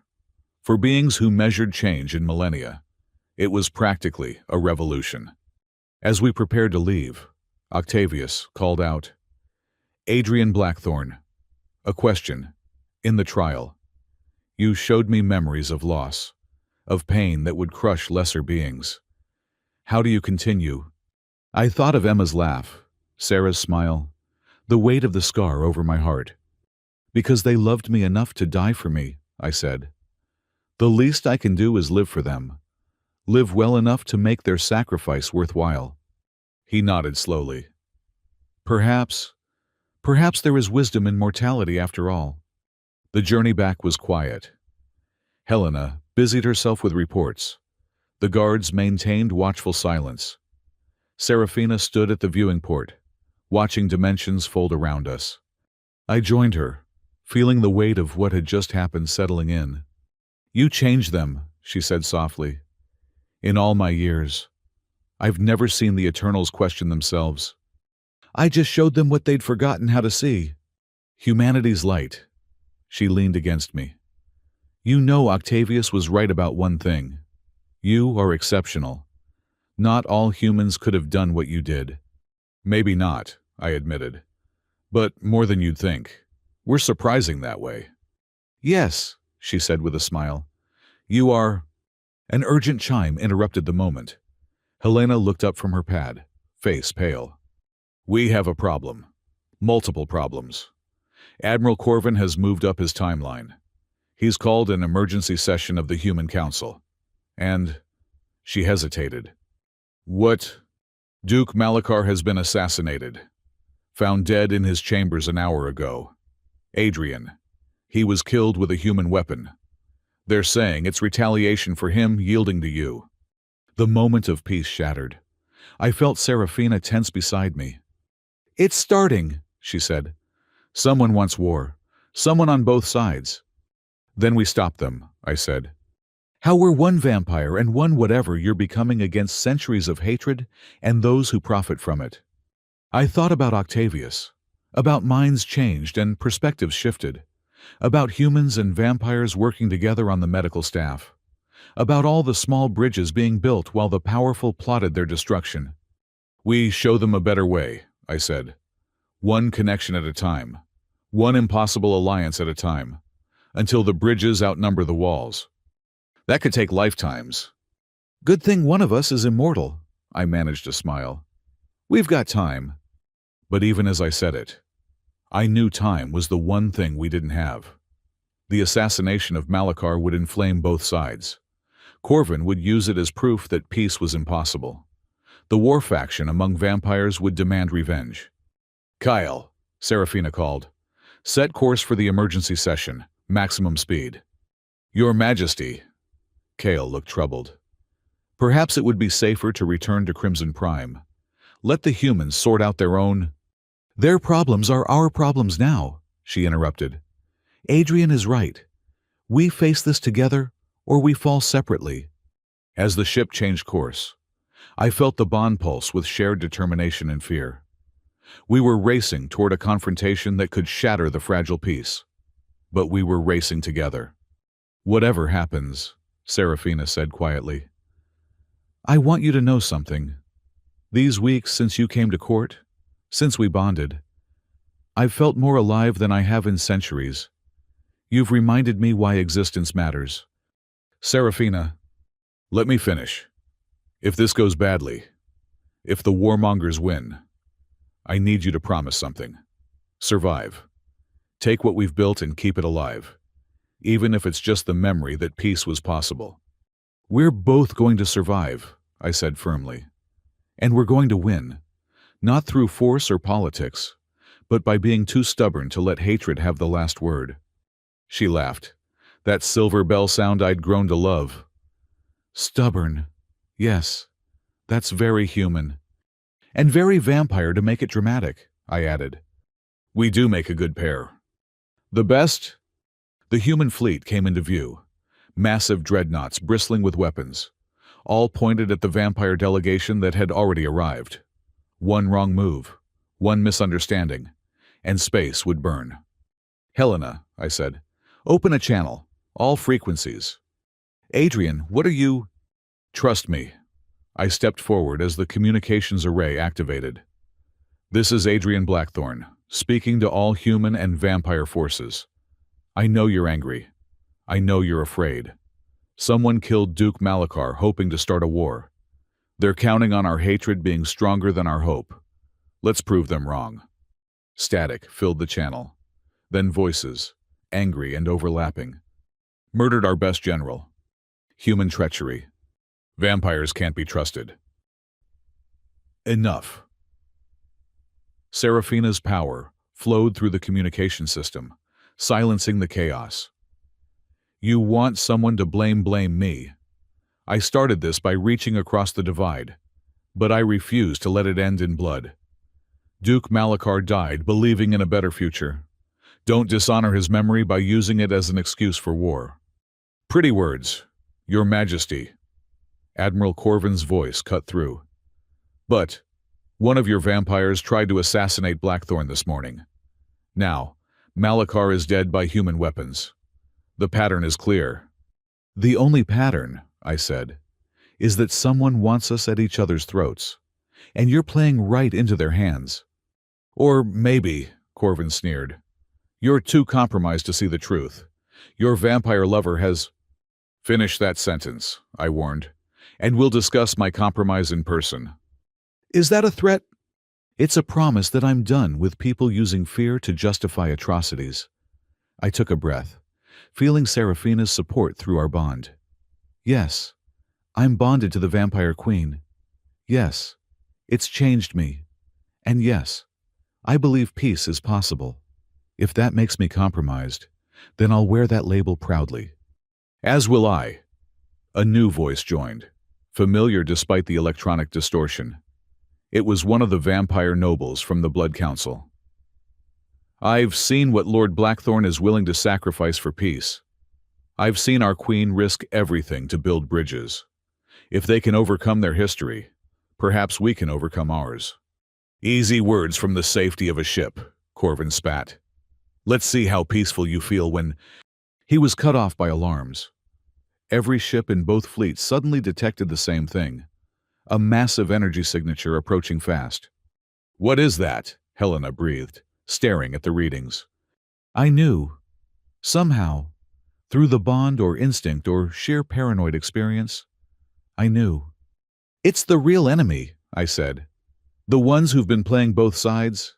Kale, can you identify those energy signatures? His fingers flew over the controls. Shadow Guild stealth ships. Dozens of them. But that's impossible. They'd need a fleet base to hide that many. Unless someone's been funding them, Seraphina said, understanding dawning. Someone who profits from eternal war. The Shadow Guild ships decloaked, surrounding both fleets. Their leader's voice echoed across all channels. Greetings, cattle and parasites. Did you enjoy our little performance? One dead duke. A few failed assassinations. Some well-placed weapons. And here you are, ready to annihilate each other.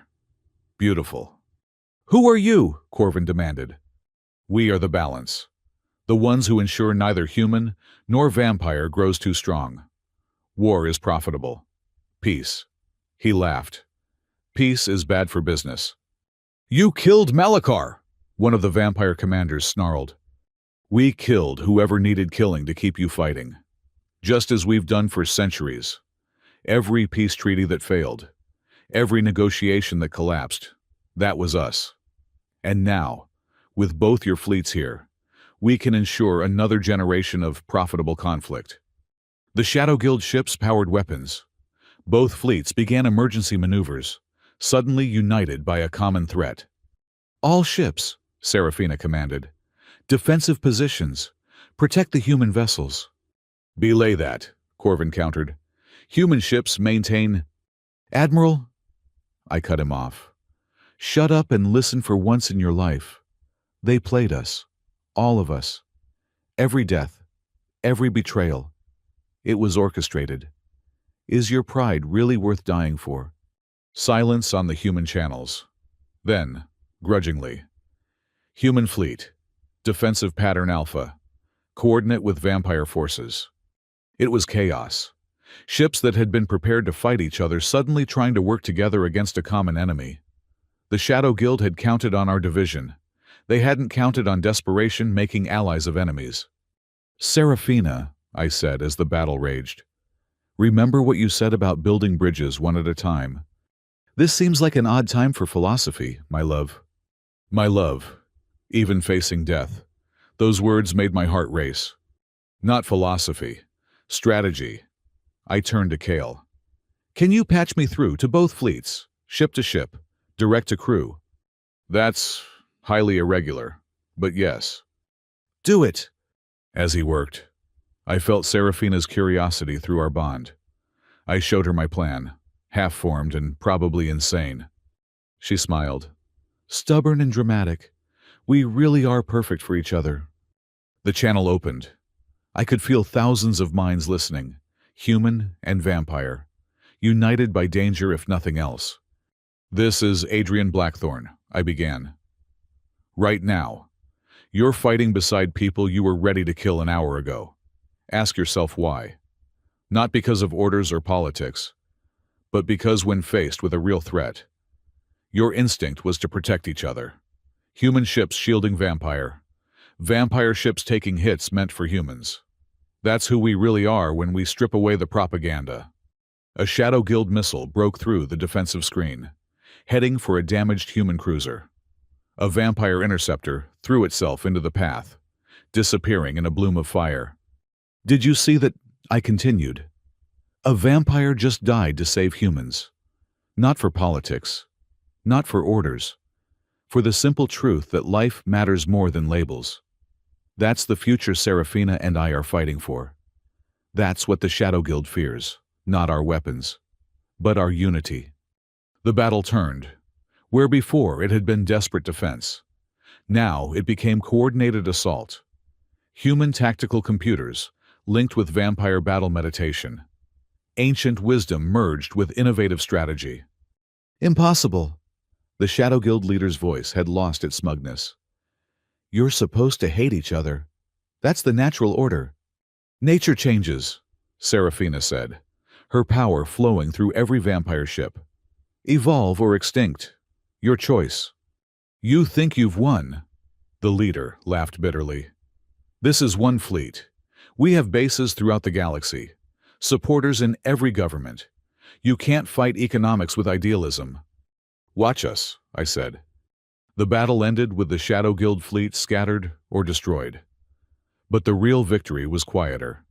Human and vampire crews meeting face to face, sharing stories of the fight, realizing the enemy of their enemy might just be a friend. Admiral Corvin's shuttle requested permission to dock with our ship. I expected continued hostility. Instead, he looked tired. I've been a soldier for 40 years, he said without preamble. Fighting vampires was my life, my purpose. Do you know what it's like to discover your purpose was a lie? I know what it's like to lose everything you thought defined you, I said, and find something better on the other side. He studied me for a long moment. You really have changed. The Adrian Blackthorne who butchered vampires at Broken Stars wouldn't have given that speech. That Adrian Blackthorne died with his family, I said simply. This one chose to live for something better. And her, he looked at Serafina. What's your angle? Your Majesty. Why risk everything for one human? Because one human reminded me that existing isn't the same as living, she replied. Because connections matter more than centuries. Because love is the only thing that makes any of this worthwhile. Love. She'd said it openly, without hesitation. I felt the truth of it through our bond, warm and certain and terrifying in its completeness. Love, Corvin repeated. You're asking us to bet the future of both species on love? No, I said. We're asking you to bet on the possibility that we're more alike than different, that we want the same things, safety, purpose, connection, that maybe, just maybe, we're stronger together than apart. He was quiet for a long moment. Then, the Prometheus Protocol dies with me. Whatever else happens, we won't commit genocide. It was a start. The weeks that followed were a whirlwind of negotiations, revelations, and small victories.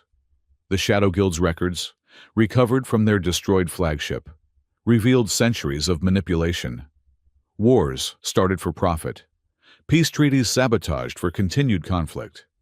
Both species had been played against each other by those who saw division as opportunity. But more than that, the shared battle had created something unexpected: friendship.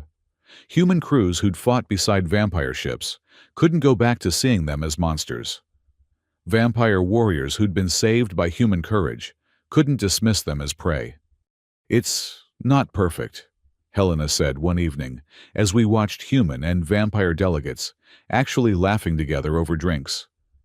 There are still hardliners on both sides, still fear and prejudice and old wounds. Rome wasn't built in a day, I said. But it burned in one, she countered. All this progress, it's fragile. All the best things are. Serafina joined us, slipping her hand into mine. But fragility isn't weakness. Sometimes it's what makes things worth protecting. A young vampire approached, one of the crew who'd survived the battle. He looked nervous, but determined. Lord Blackthorn, he said formally, then relaxed slightly. Adrian, I wanted to... that is... thank you.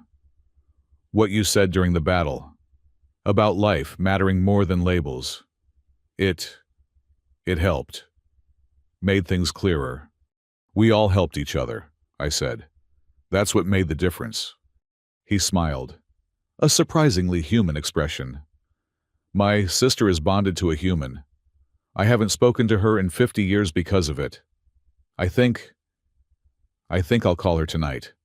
After he left, Serafina squeezed my hand. Another bridge. One at a time, I agreed. That night, in the quiet of our quarters, we talked about the future. Not the grand political future, but ours. The bond had grown stronger through everything we'd faced. I could feel her heartbeat as if it were my own. See memories of centuries when I closed my eyes. I'm changing, I said. Not vampire, but not fully human anymore either. The medical scans show cellular modifications, enhanced healing, extended longevity. I might live for centuries. Does that frighten you? I thought about it. It should. But when I think about centuries with you, fear isn't what I feel. What do you feel? Hope, joy, love. I traced the scar on my chest. This brought us together. Pain transformed into possibility. Maybe that's what we are. Proof that even the worst wounds can heal into something beautiful. My romantic human, she teased, but her eyes were bright with emotion. Your dramatic vampire, I countered. Mine, she agreed. As I am yours. Bonded beyond politics or species. Whatever comes next, we face it together. Together.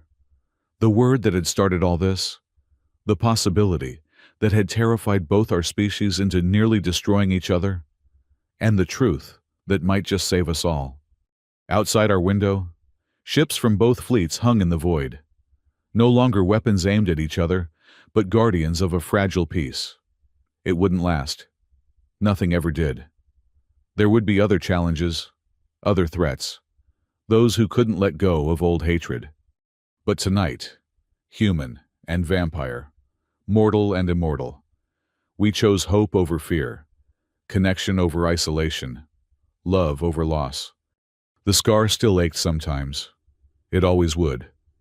But now it reminded me not just of what I'd lost, but of what I'd found, what we'd built from the ashes of tragedy. A future written in neither human nor vampire terms, but in the language of hearts that refused to let difference mean division. Tell me, Serafina said as we settled into bed, do you regret any of it? The pain, the politics, the impossible choice to stand with your family's killer's creator. I pulled her close, feeling the pulse of our bond, the warmth of connection that transcended every logical reason we should be enemies. Regret is the wrong word, I said.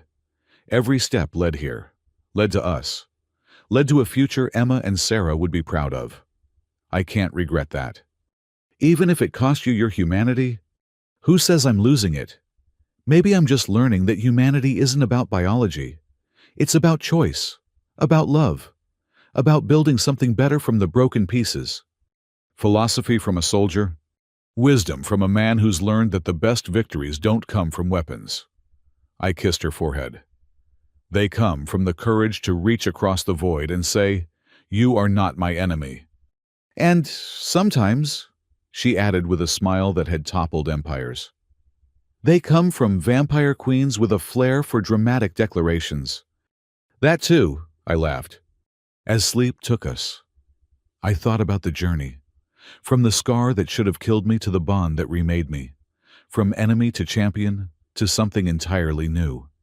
The future stretched before us, uncertain, but no longer hopeless. Bridges were being built, walls were coming down, and in the space between human and vampire, something unprecedented was growing. Not perfect, not easy, but possible. And in the end, possibility was all any of us really needed. The peace treaty was signed beneath twin moons on neutral ground, a space station built by the Andromedans specifically for this purpose. I stood beside Serafina as she placed her seal on the document, feeling the weight of history through our bond. 3 months since the Shadow Guild's defeat, and we'd finally reached this moment. "Never thought I'd see the day," Helena murmured beside me, watching human and vampire delegates mingle without hostility. "The war really is over." "The shooting war," I corrected. "Now comes the harder part." She knew what I meant. Peace on paper was one thing. Peace in hearts that had harbored centuries of hatred that would take generations. "Lord Blackthorn," a familiar voice called. I turned to find Octavius, the ancient eternal who'd tested me in the Void Citadel.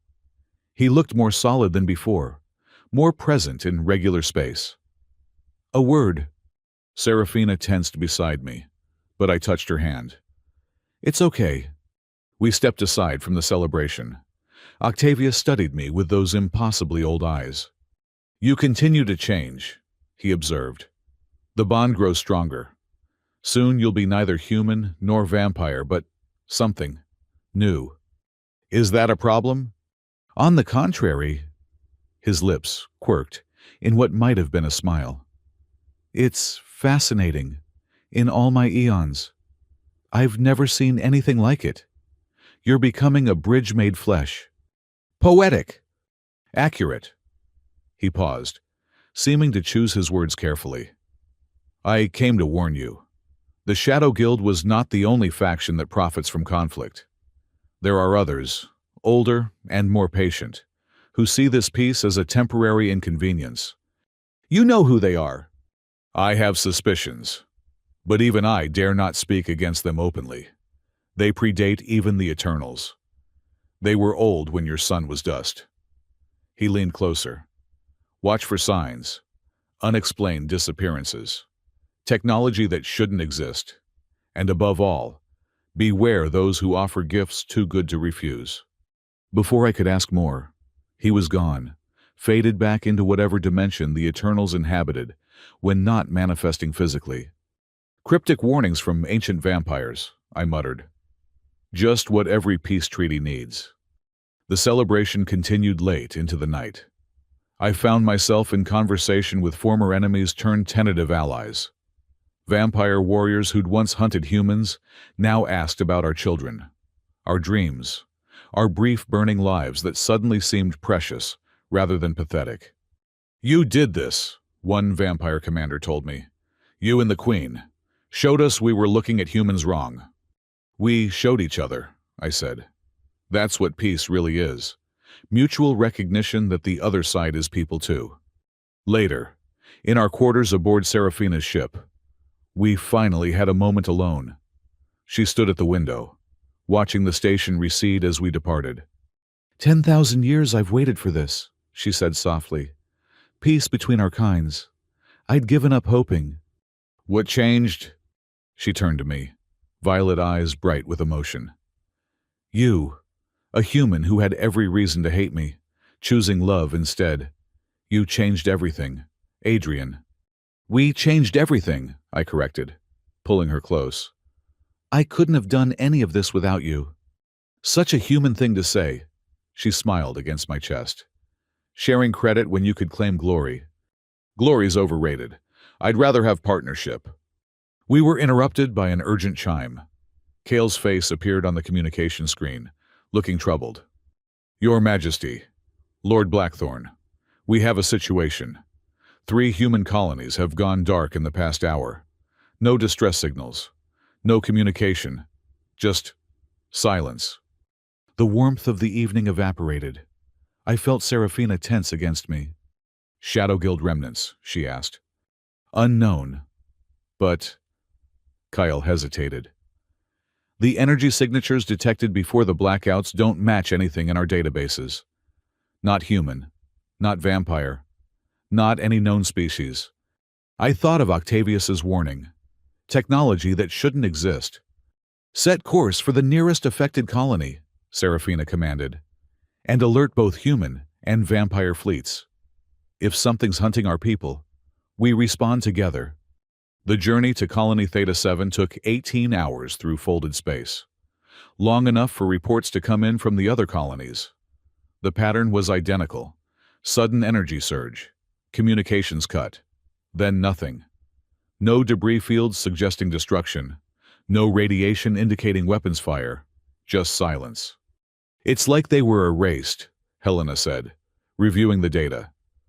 3,000 people per colony. 9,000 souls just gone. I stood on the bridge as we approached Theta 7, feeling unease through the bond. Serafina was worried, though she hid it well. This wasn't like any threat we'd faced before. The colony appeared intact at first glance. Buildings stood undamaged. No signs of battle or panic, but no life signs either. The entire settlement was empty. Scans show residual energy patterns, Kyle reported. Something was here. Something that operates on principles we don't understand. We took a shuttle down with a mixed team of human and vampire investigators. The moment we entered the colony, I knew something was fundamentally wrong. The air felt thick, reality slightly out of joint. My enhanced senses, gift of the bond with Serafina, screamed warnings. "Nobody touch anything," I ordered. "This whole place feels like a trap." We moved carefully through empty streets. Meals sat half-eaten on tables.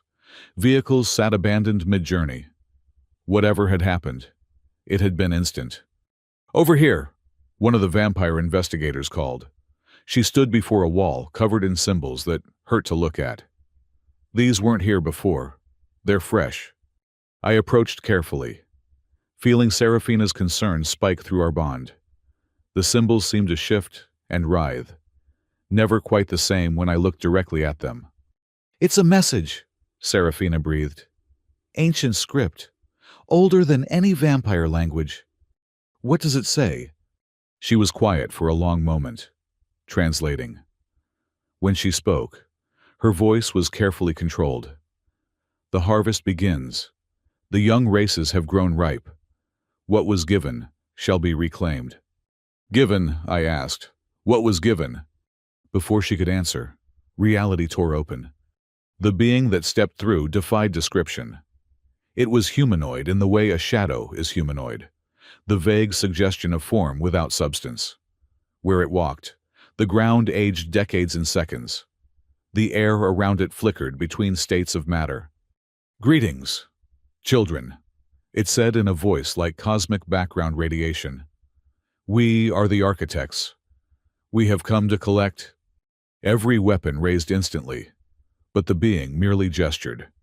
Our arms froze, not from any force but from the sudden realization that violence was meaningless here. This thing existed on a level where our concepts of combat simply didn't apply. "Collect what?" Serafina stepped forward, every inch the queen despite facing something that predated her by eons. "You." The architect's form shifted, showing glimpses of impossible geometries. "All of you, humans, vampires, every species we seeded in this galaxy. The experiment is complete. Time to harvest the results." "Experiment." I found my voice. "You're talking about entire civilizations like we're lab rats." "And crude but not inaccurate comparison." The being seemed amused. "We planted the seeds of consciousness in this galaxy millions of years ago. Watched you grow, evolve, develop. Now we require that development for our own purposes." "The missing colonists," Helena said. "Where are they?" "Archived. Their consciousness preserved for study and integration. They are not dead, merely collected." The architect focused on me, and I felt its attention like ice in my veins. You are an anomaly. Human and vampire merged. Evolution accelerated. Fascinating. If you think we're just going to let you collect us, I started. Let, the being laughed, a sound like dying stars. You misunderstand. This is not a negotiation. We created you. You belong to us. We belong to ourselves, Serafina said firmly. Whatever you did millions of years ago, we've grown beyond your design. We have free will. Free will. The architect seemed to taste the words. Yes, that was an unexpected development, useful for diversity of thought patterns, but ultimately irrelevant. You will be collected. The only question is whether you come willingly or require processing. I felt rage building, not just mine but Serafina's through our bond. These things saw us as property, as experiments to be harvested. Everything we'd built, everything we'd fought for, meant nothing to them. Show us, I said suddenly. Everyone turned to stare at me. Show us what you really are, I continued. What you want. If you're so superior, so inevitable, then prove it. Give us a reason to come willingly. The architect tilted its head. Curious. You seek understanding rather than conflict. Very well. Reality shifted. Suddenly, we weren't in the colony, but in a space between spaces. Stars were born and died in moments. Galaxies spun like coins. And through it all, the architects moved, beings of pure thought and purpose, tending the universe like a garden. We are gardeners, the architect explained. We plant consciousness, nurture it, harvest it when ripe.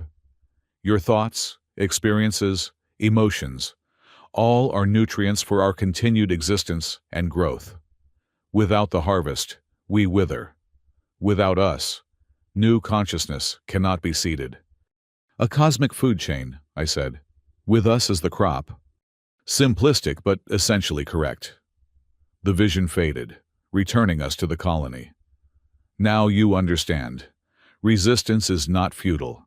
It is impossible. We exist beyond your physical reality. We cannot be fought, only accepted. Or rejected, Serafina said quietly. The architect's form flickered. Rejection means cessation. We will simply harvest you by force, losing much of the consciousness's unique flavor. Willing participation preserves more of what makes you, you. I looked at my team, human and vampire united in horror and determination. We'd overcome centuries of war, only to discover we were all cattle to beings beyond our comprehension. But then, I remembered Octavius's warnings. Remembered that even the Eternals feared something older. If these architects were so all-powerful, why the elaborate explanation? Why try to convince us? You're lying, I said. Silence stretched between us. The architect's form solidified slightly, becoming more present. Explain, it demanded. If you could just take us, you would have no speeches, no demonstrations. You'd have harvested this whole galaxy already. I stepped closer, drawing on every ounce of courage and Serafina's strength through our bond. Something's changed. Something's limiting you. That's why you're starting small, with colonies instead of worlds. That's why you're trying to convince us to come willingly. The architect said nothing, but its silence spoke volumes. The young races grew stronger than you expected, Serafina added, understanding flooding through our bond. Our consciousness evolved in ways you didn't predict. We're not just crops anymore. We're something new. And you need us to cooperate, I finished, because forced harvesting would destroy what makes us valuable. You need our consciousness intact, our free will choosing submission. Without that, we're useless to you. The architect's form writhed, showing glimpses of impossible anger. You understand less than you think. Yes, willing participation preserves more value, but do not mistake preference for weakness. We can take you by force if necessary. Then why haven't you Helena stepped forward, emboldened. Why waste time talking? Because, a new voice said, they're bound by rules older than stars. Octavius materialized beside us, along with several other Eternals. The architect actually took a step back. The ancient compact, Octavius continued, set down when the universe was young. The architects may harvest, but only according to the laws they themselves created. And one of those laws states that a species which achieves true unity, different races joining as one, cannot be harvested without unanimous consent. Humans and vampires, I breathed. Our alliance makes you protected, Octavius confirmed. As long as you stand together, as long as your peace holds, they cannot simply take you. They must convince you. The architect's form roiled with fury. You dare invoke the old laws, you, who are barely older than these insects. I dare, Octavius said calmly. Because I remember when your kind walked openly among us, before you retreated to your higher dimensions, before you became parasites, feeding on younger races. We are not parasites. The architect's voice shook reality. We are the progenitors without us.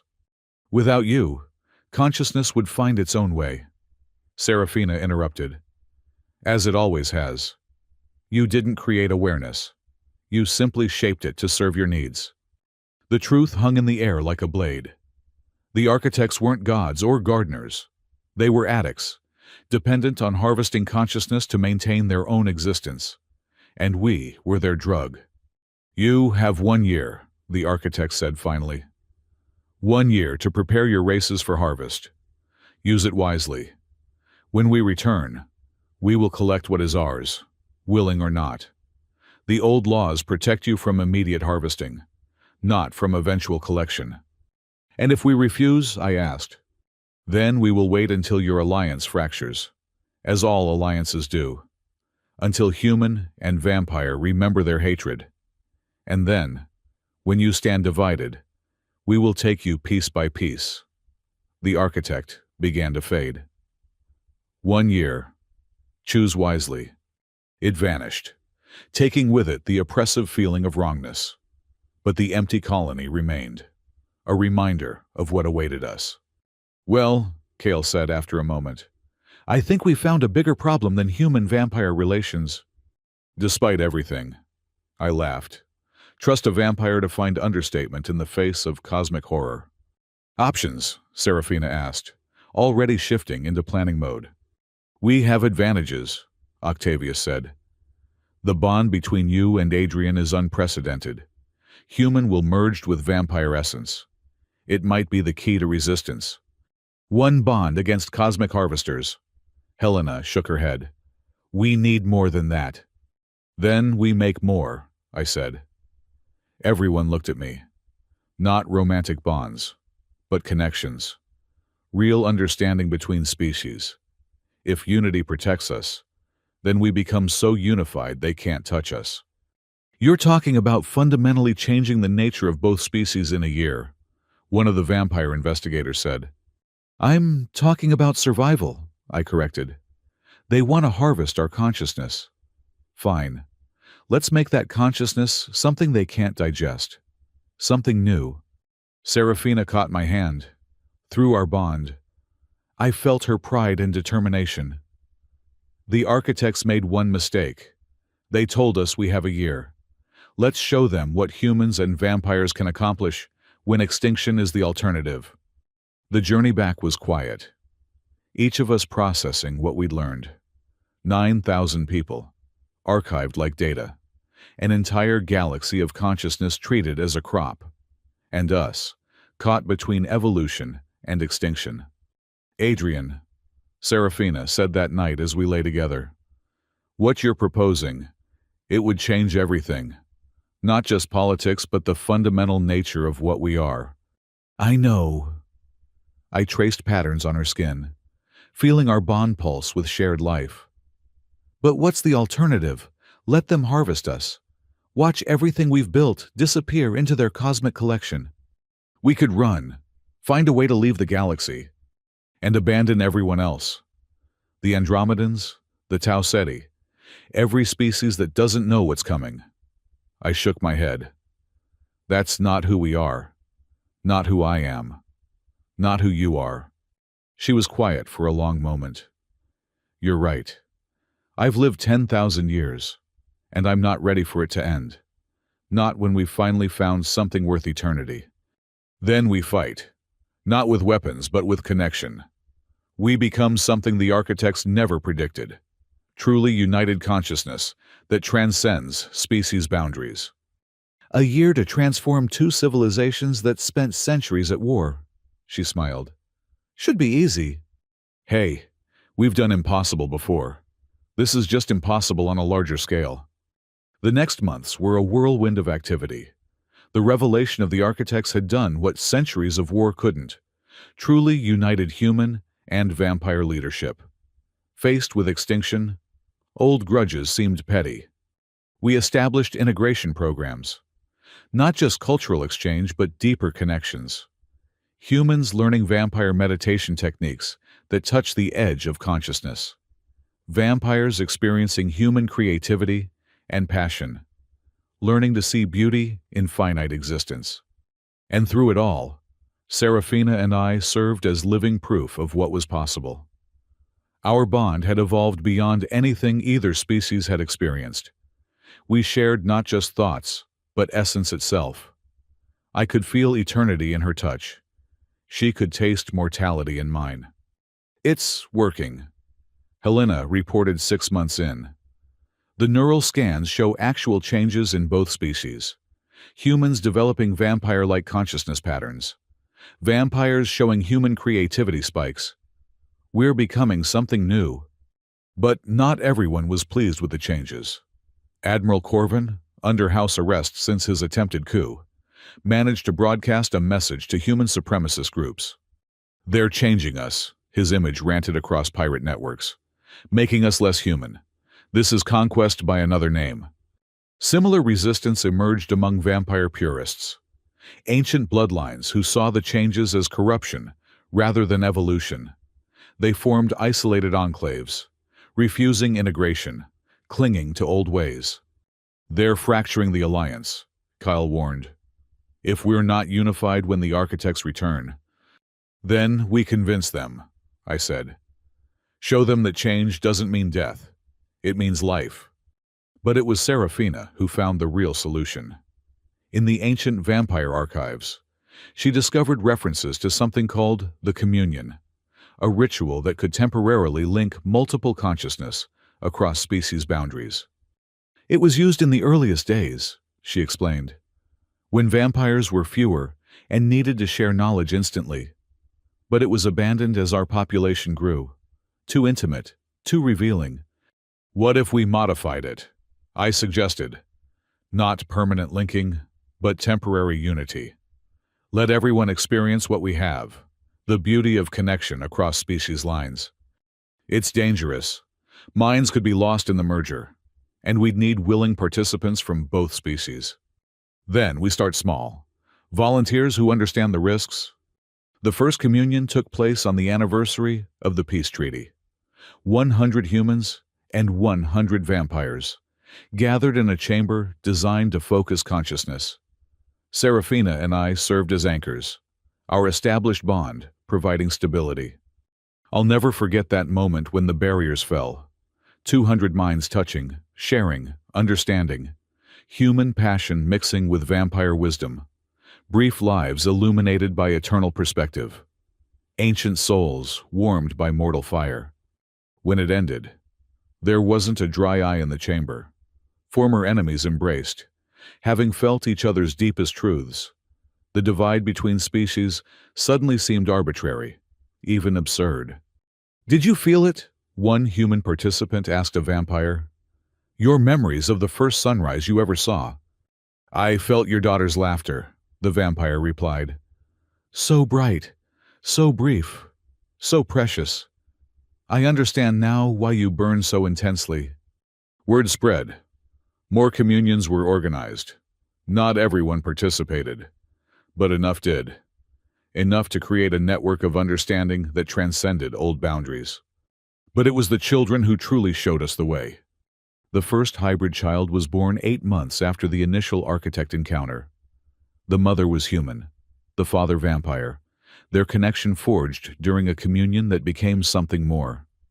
The child was impossible by all known biology. Yet there she was, neither human nor vampire, but both. "She's beautiful," Serafina whispered, as we visited the new family. The baby looked normal except for her eyes. They held depths no infant should possess. "She's hope," I said, "living proof that we're becoming something new." More followed. Not many, but enough. Children who could walk in sunlight and darkness, who lived longer than humans, but felt more than traditional vampires, who represented a future the architects hadn't predicted. They're the answer, I told the gathered council as our year deadline approached.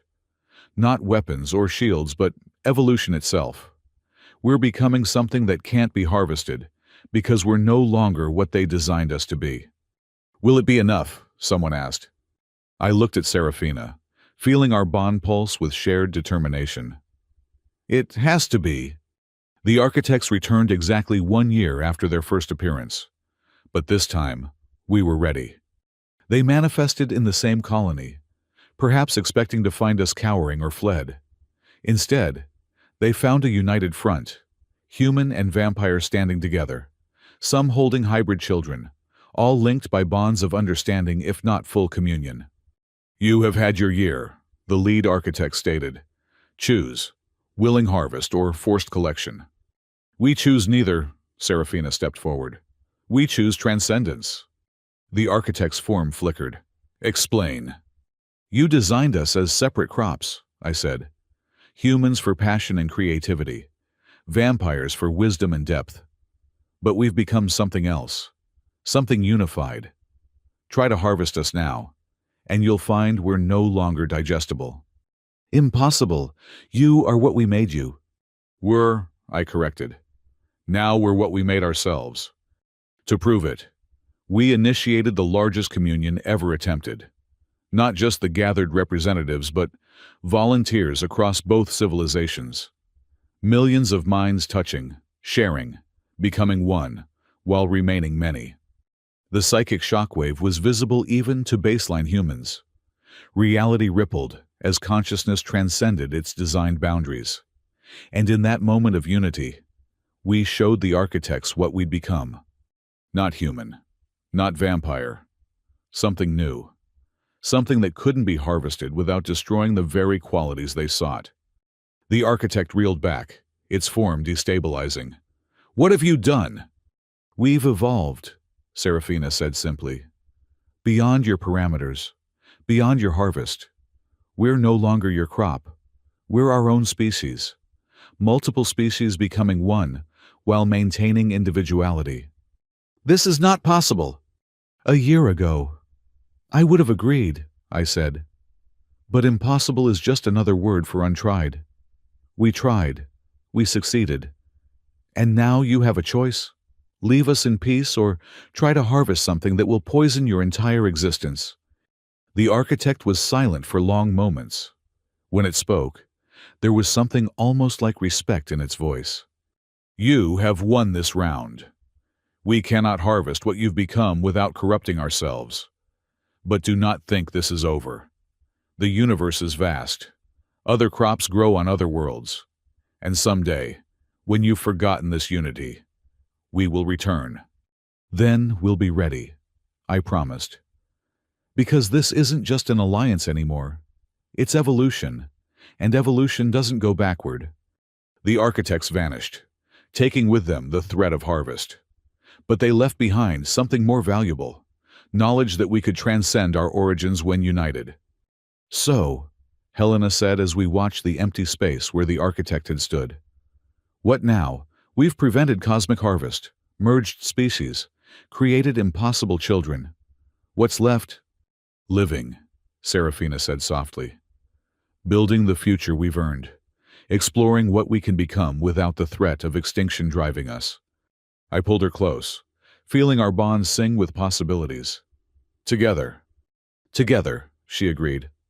That night, as celebrations erupted across both civilizations, Serafina and I stood on a balcony overlooking the hybrid city that had grown around the first colony. Humans and vampires walking side by side.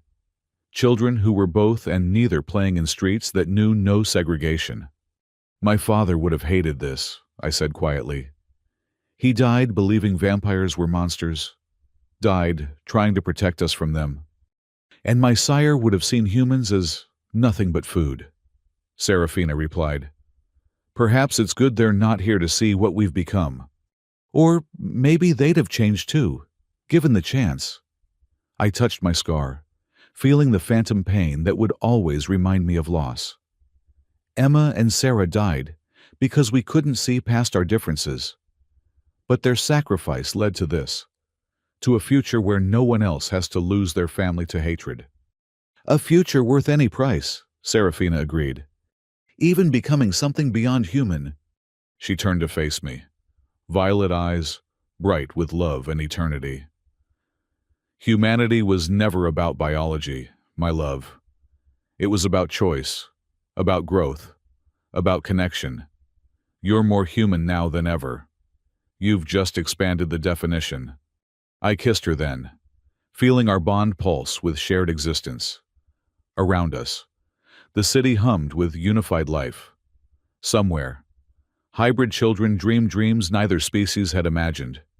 Somewhere, former enemies shared consciousness in communion. Somewhere, the future was being written by hands that refused to let go. The scar still ached. It always would. But now it was just one note in a symphony of connection that spanned species and consciousness itself. "What do you think they'll call us?" I asked. "This new thing we're becoming." "Does it matter?" Serafina smiled. "We are what we are. Proof that love is stronger than design, that unity can overcome any division. The scientific community will want a name. Then let them find one. We'll be too busy living to care." As dawn broke, a dawn that neither burned vampires nor limited humans, I understood something fundamental. We'd won not through force or cleverness, but through the simple, impossible act of choosing connection over isolation. The architects had designed us as crops, but crops that think, feel, and choose can become gardeners themselves. And the garden we were planting would grow in ways no cosmic harvester could predict. "I love you," I told Serafina. "Whatever we're becoming, I'm glad it's with you." "Forever?" she asked, though she knew the answer. "Forever," I confirmed, "or whatever comes after." The future stretched before us, uncertain but unafraid. We'd faced cosmic horror and transcended it. We'd turned division into unity, hatred into understanding, design into self-determination. And in the end, that very human trait, the stubborn refusal to accept limitation, had saved us all. The scar pulsed once more, then settled into warmth. Not pain anymore, but promise. A reminder that from the deepest wounds can come the strongest connections. And connection, we'd learned, could save the universe. 5 years after the architects retreated, I stood in what we'd come to call the Unity Garden. Hybrid children played among flowers that bloomed in both darkness and light, their laughter a sound that neither human nor vampire ancestors could have imagined. My hand unconsciously moved to my chest, where the scar had finally stopped aching. Still checking if it's real. Serafina appeared beside me, our bond humming with her approach long before she materialized. She looked radiant in the strange twilight our merged settlements had adopted, neither full sun nor complete darkness. "Sometimes I can't believe we made it," I admitted. "That any of this is possible." She slipped her hand into mine. "Belief was never your strong suit. You prefer action to faith. And yet here we are, living on faith that our unity will hold." "Is it faith when we can feel it?" She gestured to the children. "When we can see it growing stronger every day." One of the children, Maya, born to a human mother and vampire father, ran up to us. Her eyes, held that distinctive depth all hybrid children possessed, as if they saw layers of reality we couldn't perceive. "Uncle Adrian, Aunt Sarah," she said, using the titles all the children had adopted for us. "Will you tell us the story again, about the scar and the declaration?" "Again," I laughed. "Don't you know it by heart by now?" "We like hearing it," another child chimed in. "It reminds us why we're special." Serafina and I exchanged glances. The children didn't know about the architects. That knowledge was kept to leadership circles to prevent panic. To them, we were simply the first bridge between species, the love story that made their existence possible. "Perhaps tonight at the gathering," Serafina promised. "Now run along. Your teachers are waiting." As they scampered off, Kyle approached with his usual impeccable timing and a troubled expression. "We have a situation," he said without preamble. "The deep space monitors have detected something. Ships approaching from beyond the galactic rim." "Architects?" I asked, tension spiking through my enhanced senses. "No, the energy signatures are different, more conventional, but there are thousands of them." We made our way to the command center, a fusion of human technology and vampire bioengineering that represented everything our alliance had achieved. Helena was already there, coordinating with both fleets. 20,000 vessels and counting," she reported. "They're not using any stealth technology. They want us to see them coming." "Time to arrival?" Serafina asked. 6 days at their current speed. They could go faster, but seemed to be maintaining a steady approach. "Any communications?" "Nothing yet, but—" Helena hesitated. "The ship configurations match some of the ancient Vampire Archive references. These might be the lost colonies." I felt Serafina tense beside me. The lost colonies were vampire settlements that had departed the galaxy thousands of years ago, before humans had even achieved spaceflight. They'd left to escape what they saw as the contamination of younger species. "If it's them," Kale said slowly, "they won't be pleased with what they find. When they left, vampires ruled absolutely.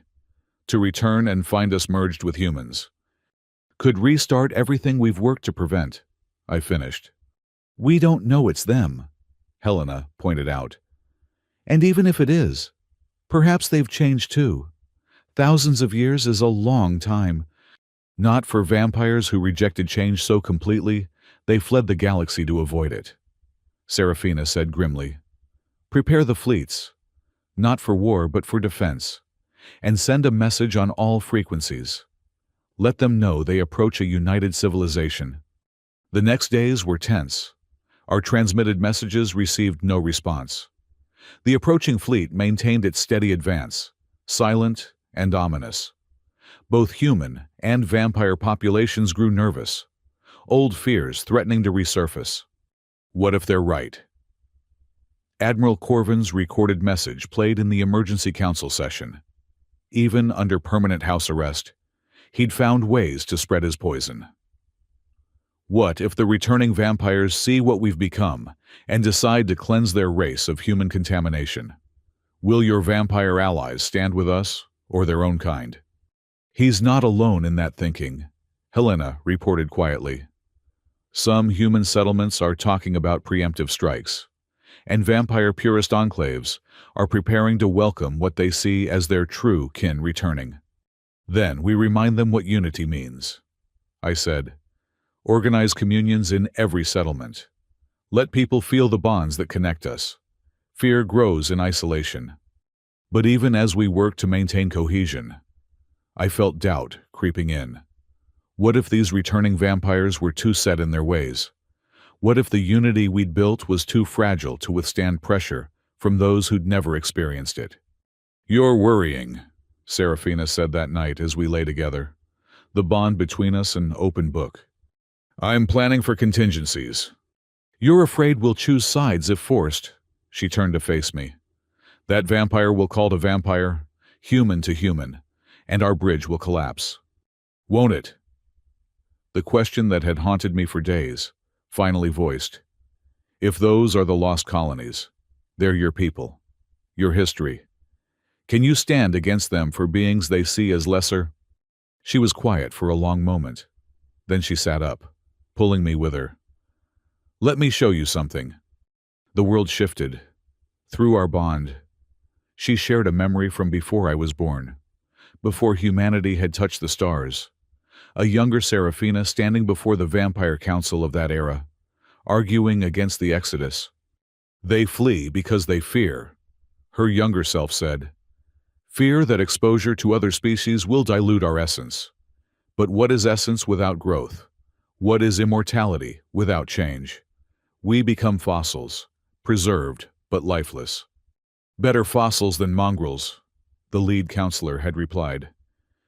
When the young races fade, as all do, we will remain pure. Purity is another word for stagnation, young Serafina countered. I choose evolution. The memory faded. I found myself back in our room, Serafina's violet eyes bright with unshed tears. I made my choice thousands of years ago, she said. Long before I met you, before I knew what we could become together. If they return seeking the vampires they left, they'll find we've grown beyond their narrow definitions. And if they cannot accept that, she touched my scar gently. Then, they'll face the queen who found her heart in humanity's strength. 3 days before the fleet's arrival, they finally broke silence. The message was simple. We are the pure. We return to reclaim our world from corruption, submit to cleansing, or face judgment. Well, Kale said after the message played, that's unambiguous. The pure. Octavius materialized in the command center, along with several other Eternals. So they've returned at last. This should be interesting. You knew they'd come back, I asked. We suspected. They took with them artifacts of power, weapons from the age before peace. They believed isolation would strengthen them.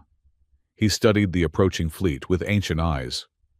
It seems isolation only crystallized their prejudices.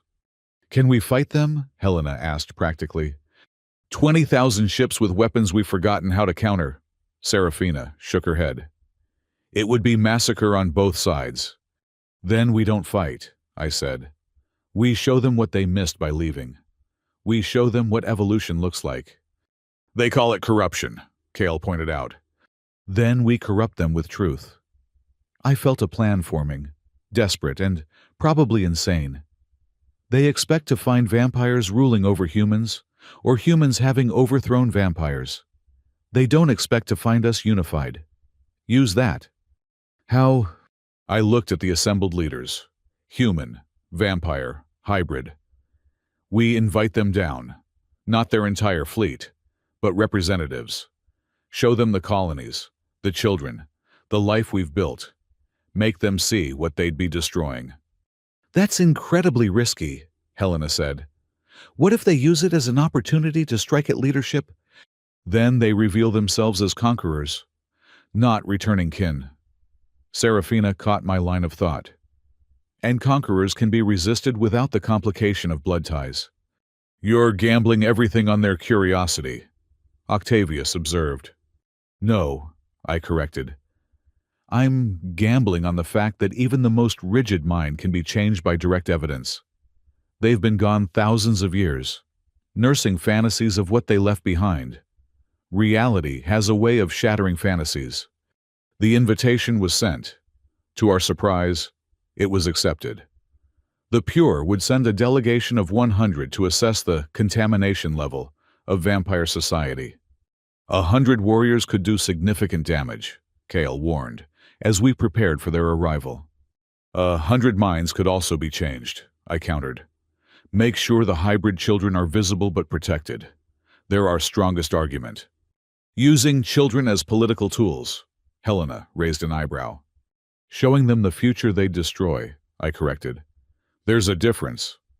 The Pure's shuttle landed in the central plaza of Unity City. As the doors opened, I understood why they'd fled all those years ago.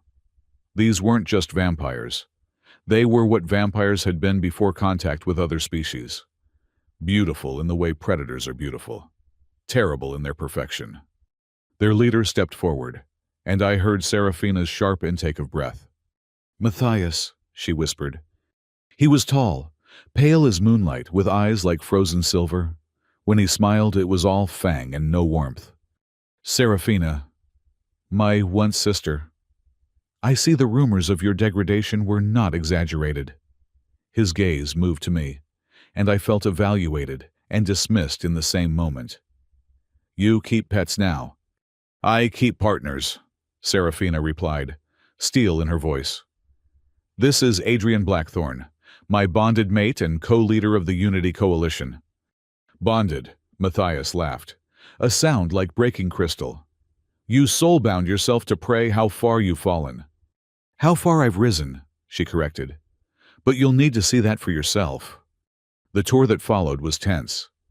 The Pure delegation moved through Unity City like sharks through water. Predatory grace barely contained. They observed the mixed populations with expressions ranging from disgust to disbelief.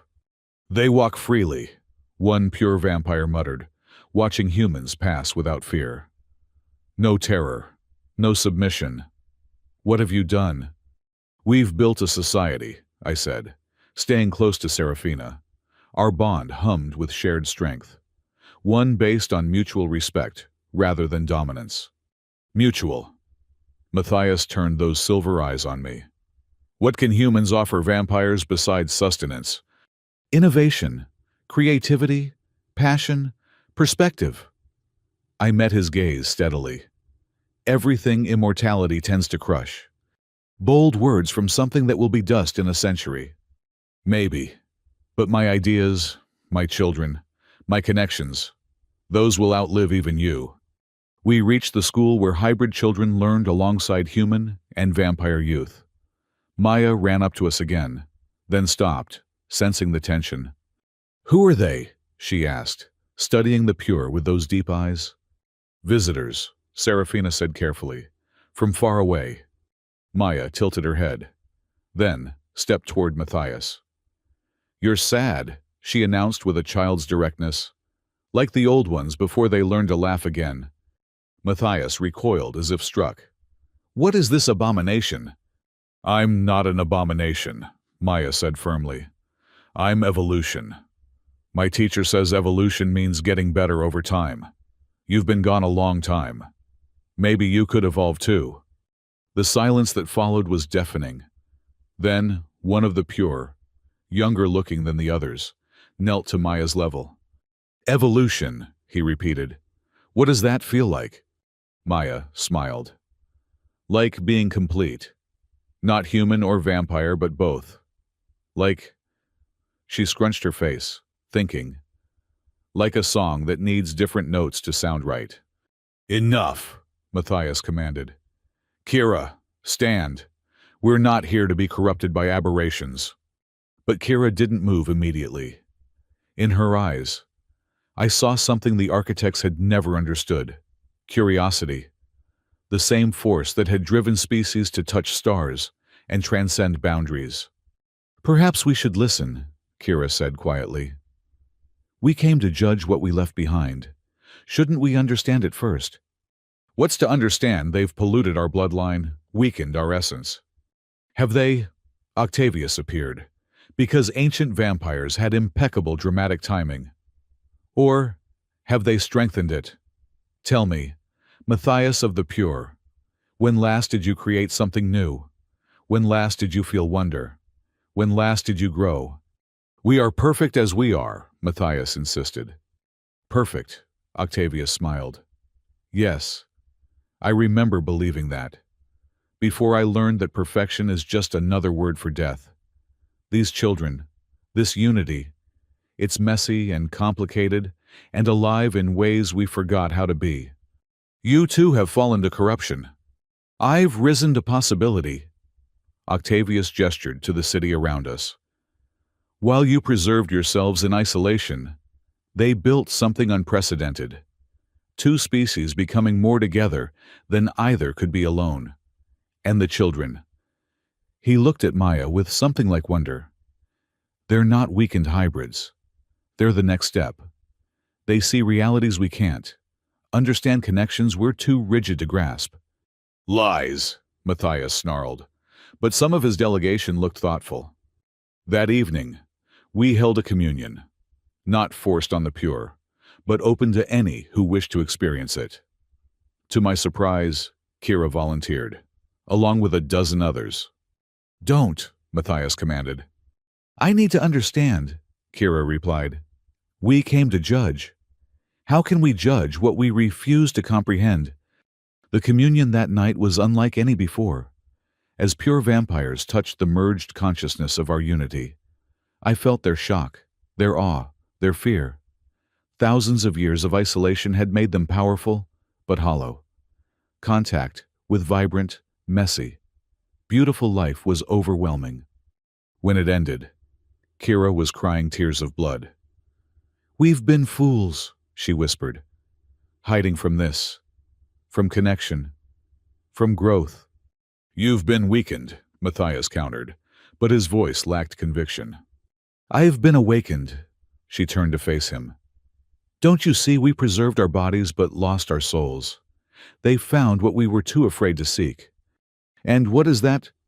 Purpose beyond power, connection beyond control, life beyond mere existence." The delegation fractured. Half stood with Matthias, clinging to old beliefs.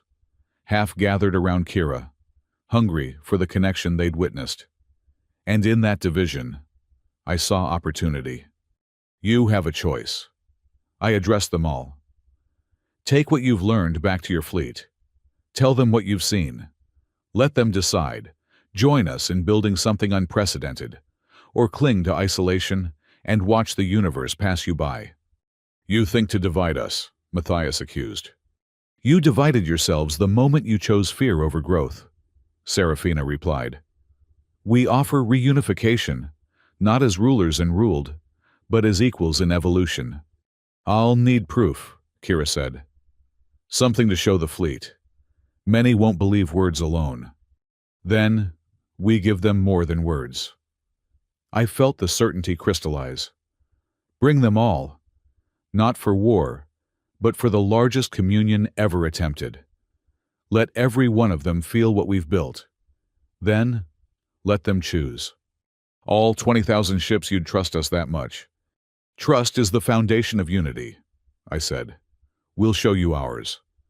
The question is whether you're brave enough to accept it." The pure delegation returned to their fleet with our invitation. The debate that raged among them was visible, even from the planet. Ships repositioning, some moving closer, others pulling back. "It's working," Helena reported. "Signal intercepts show major disagreement in their command structure. Kira's faction is growing.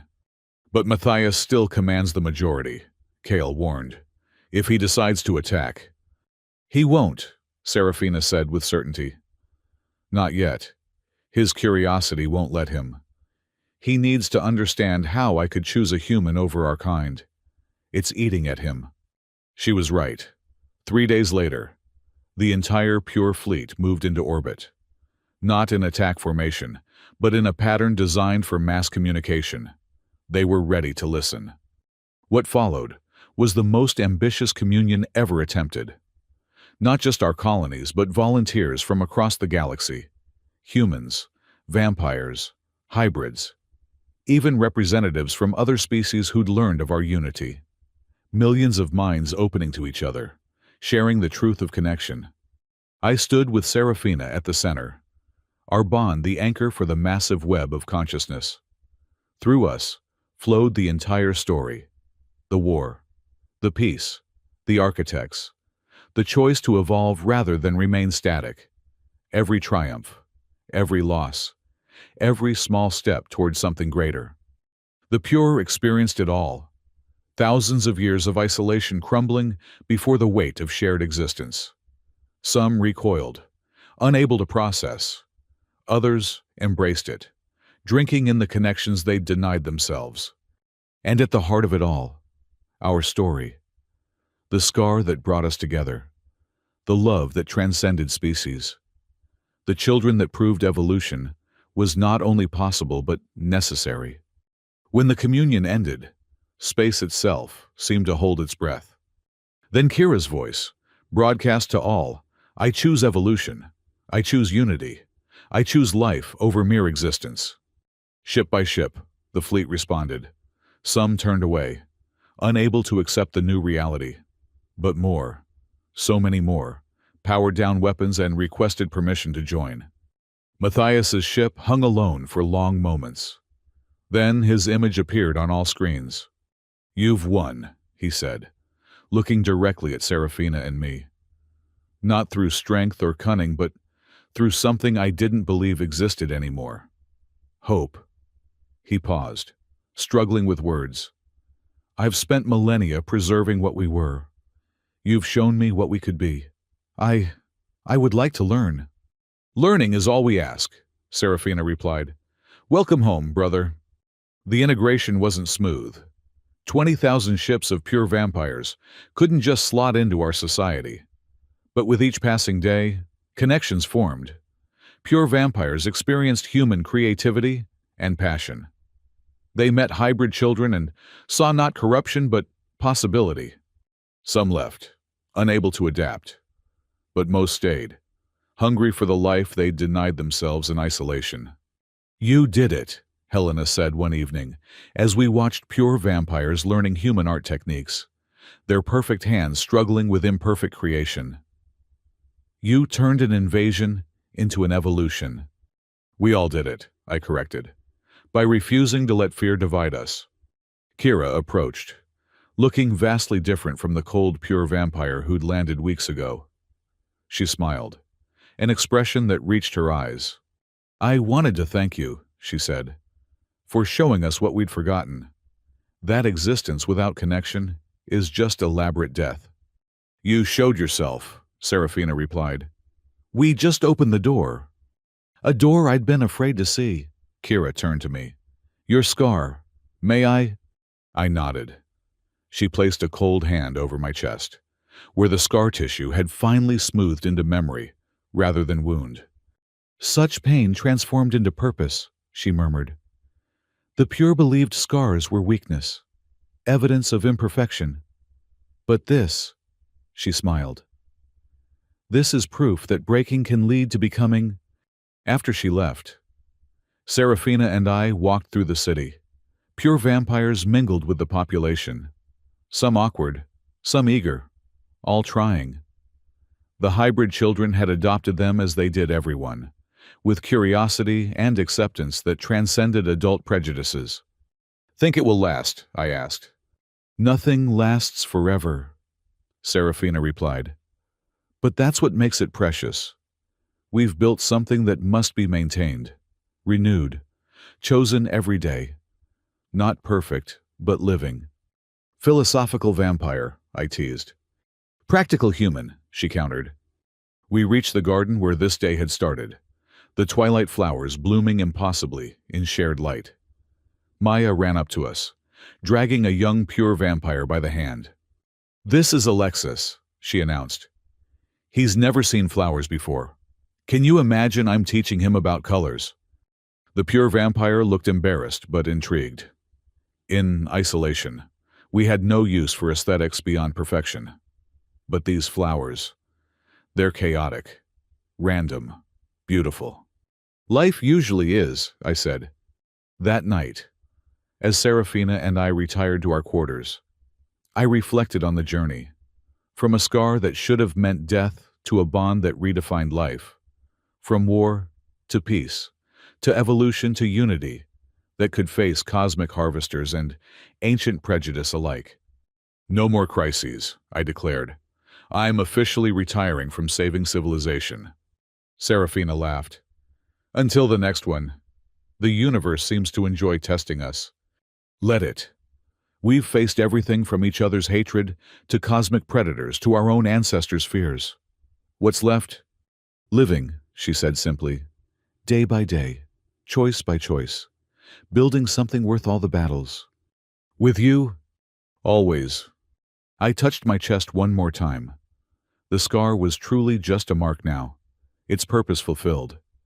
It had brought us together, forced us to see beyond surfaces to possibilities.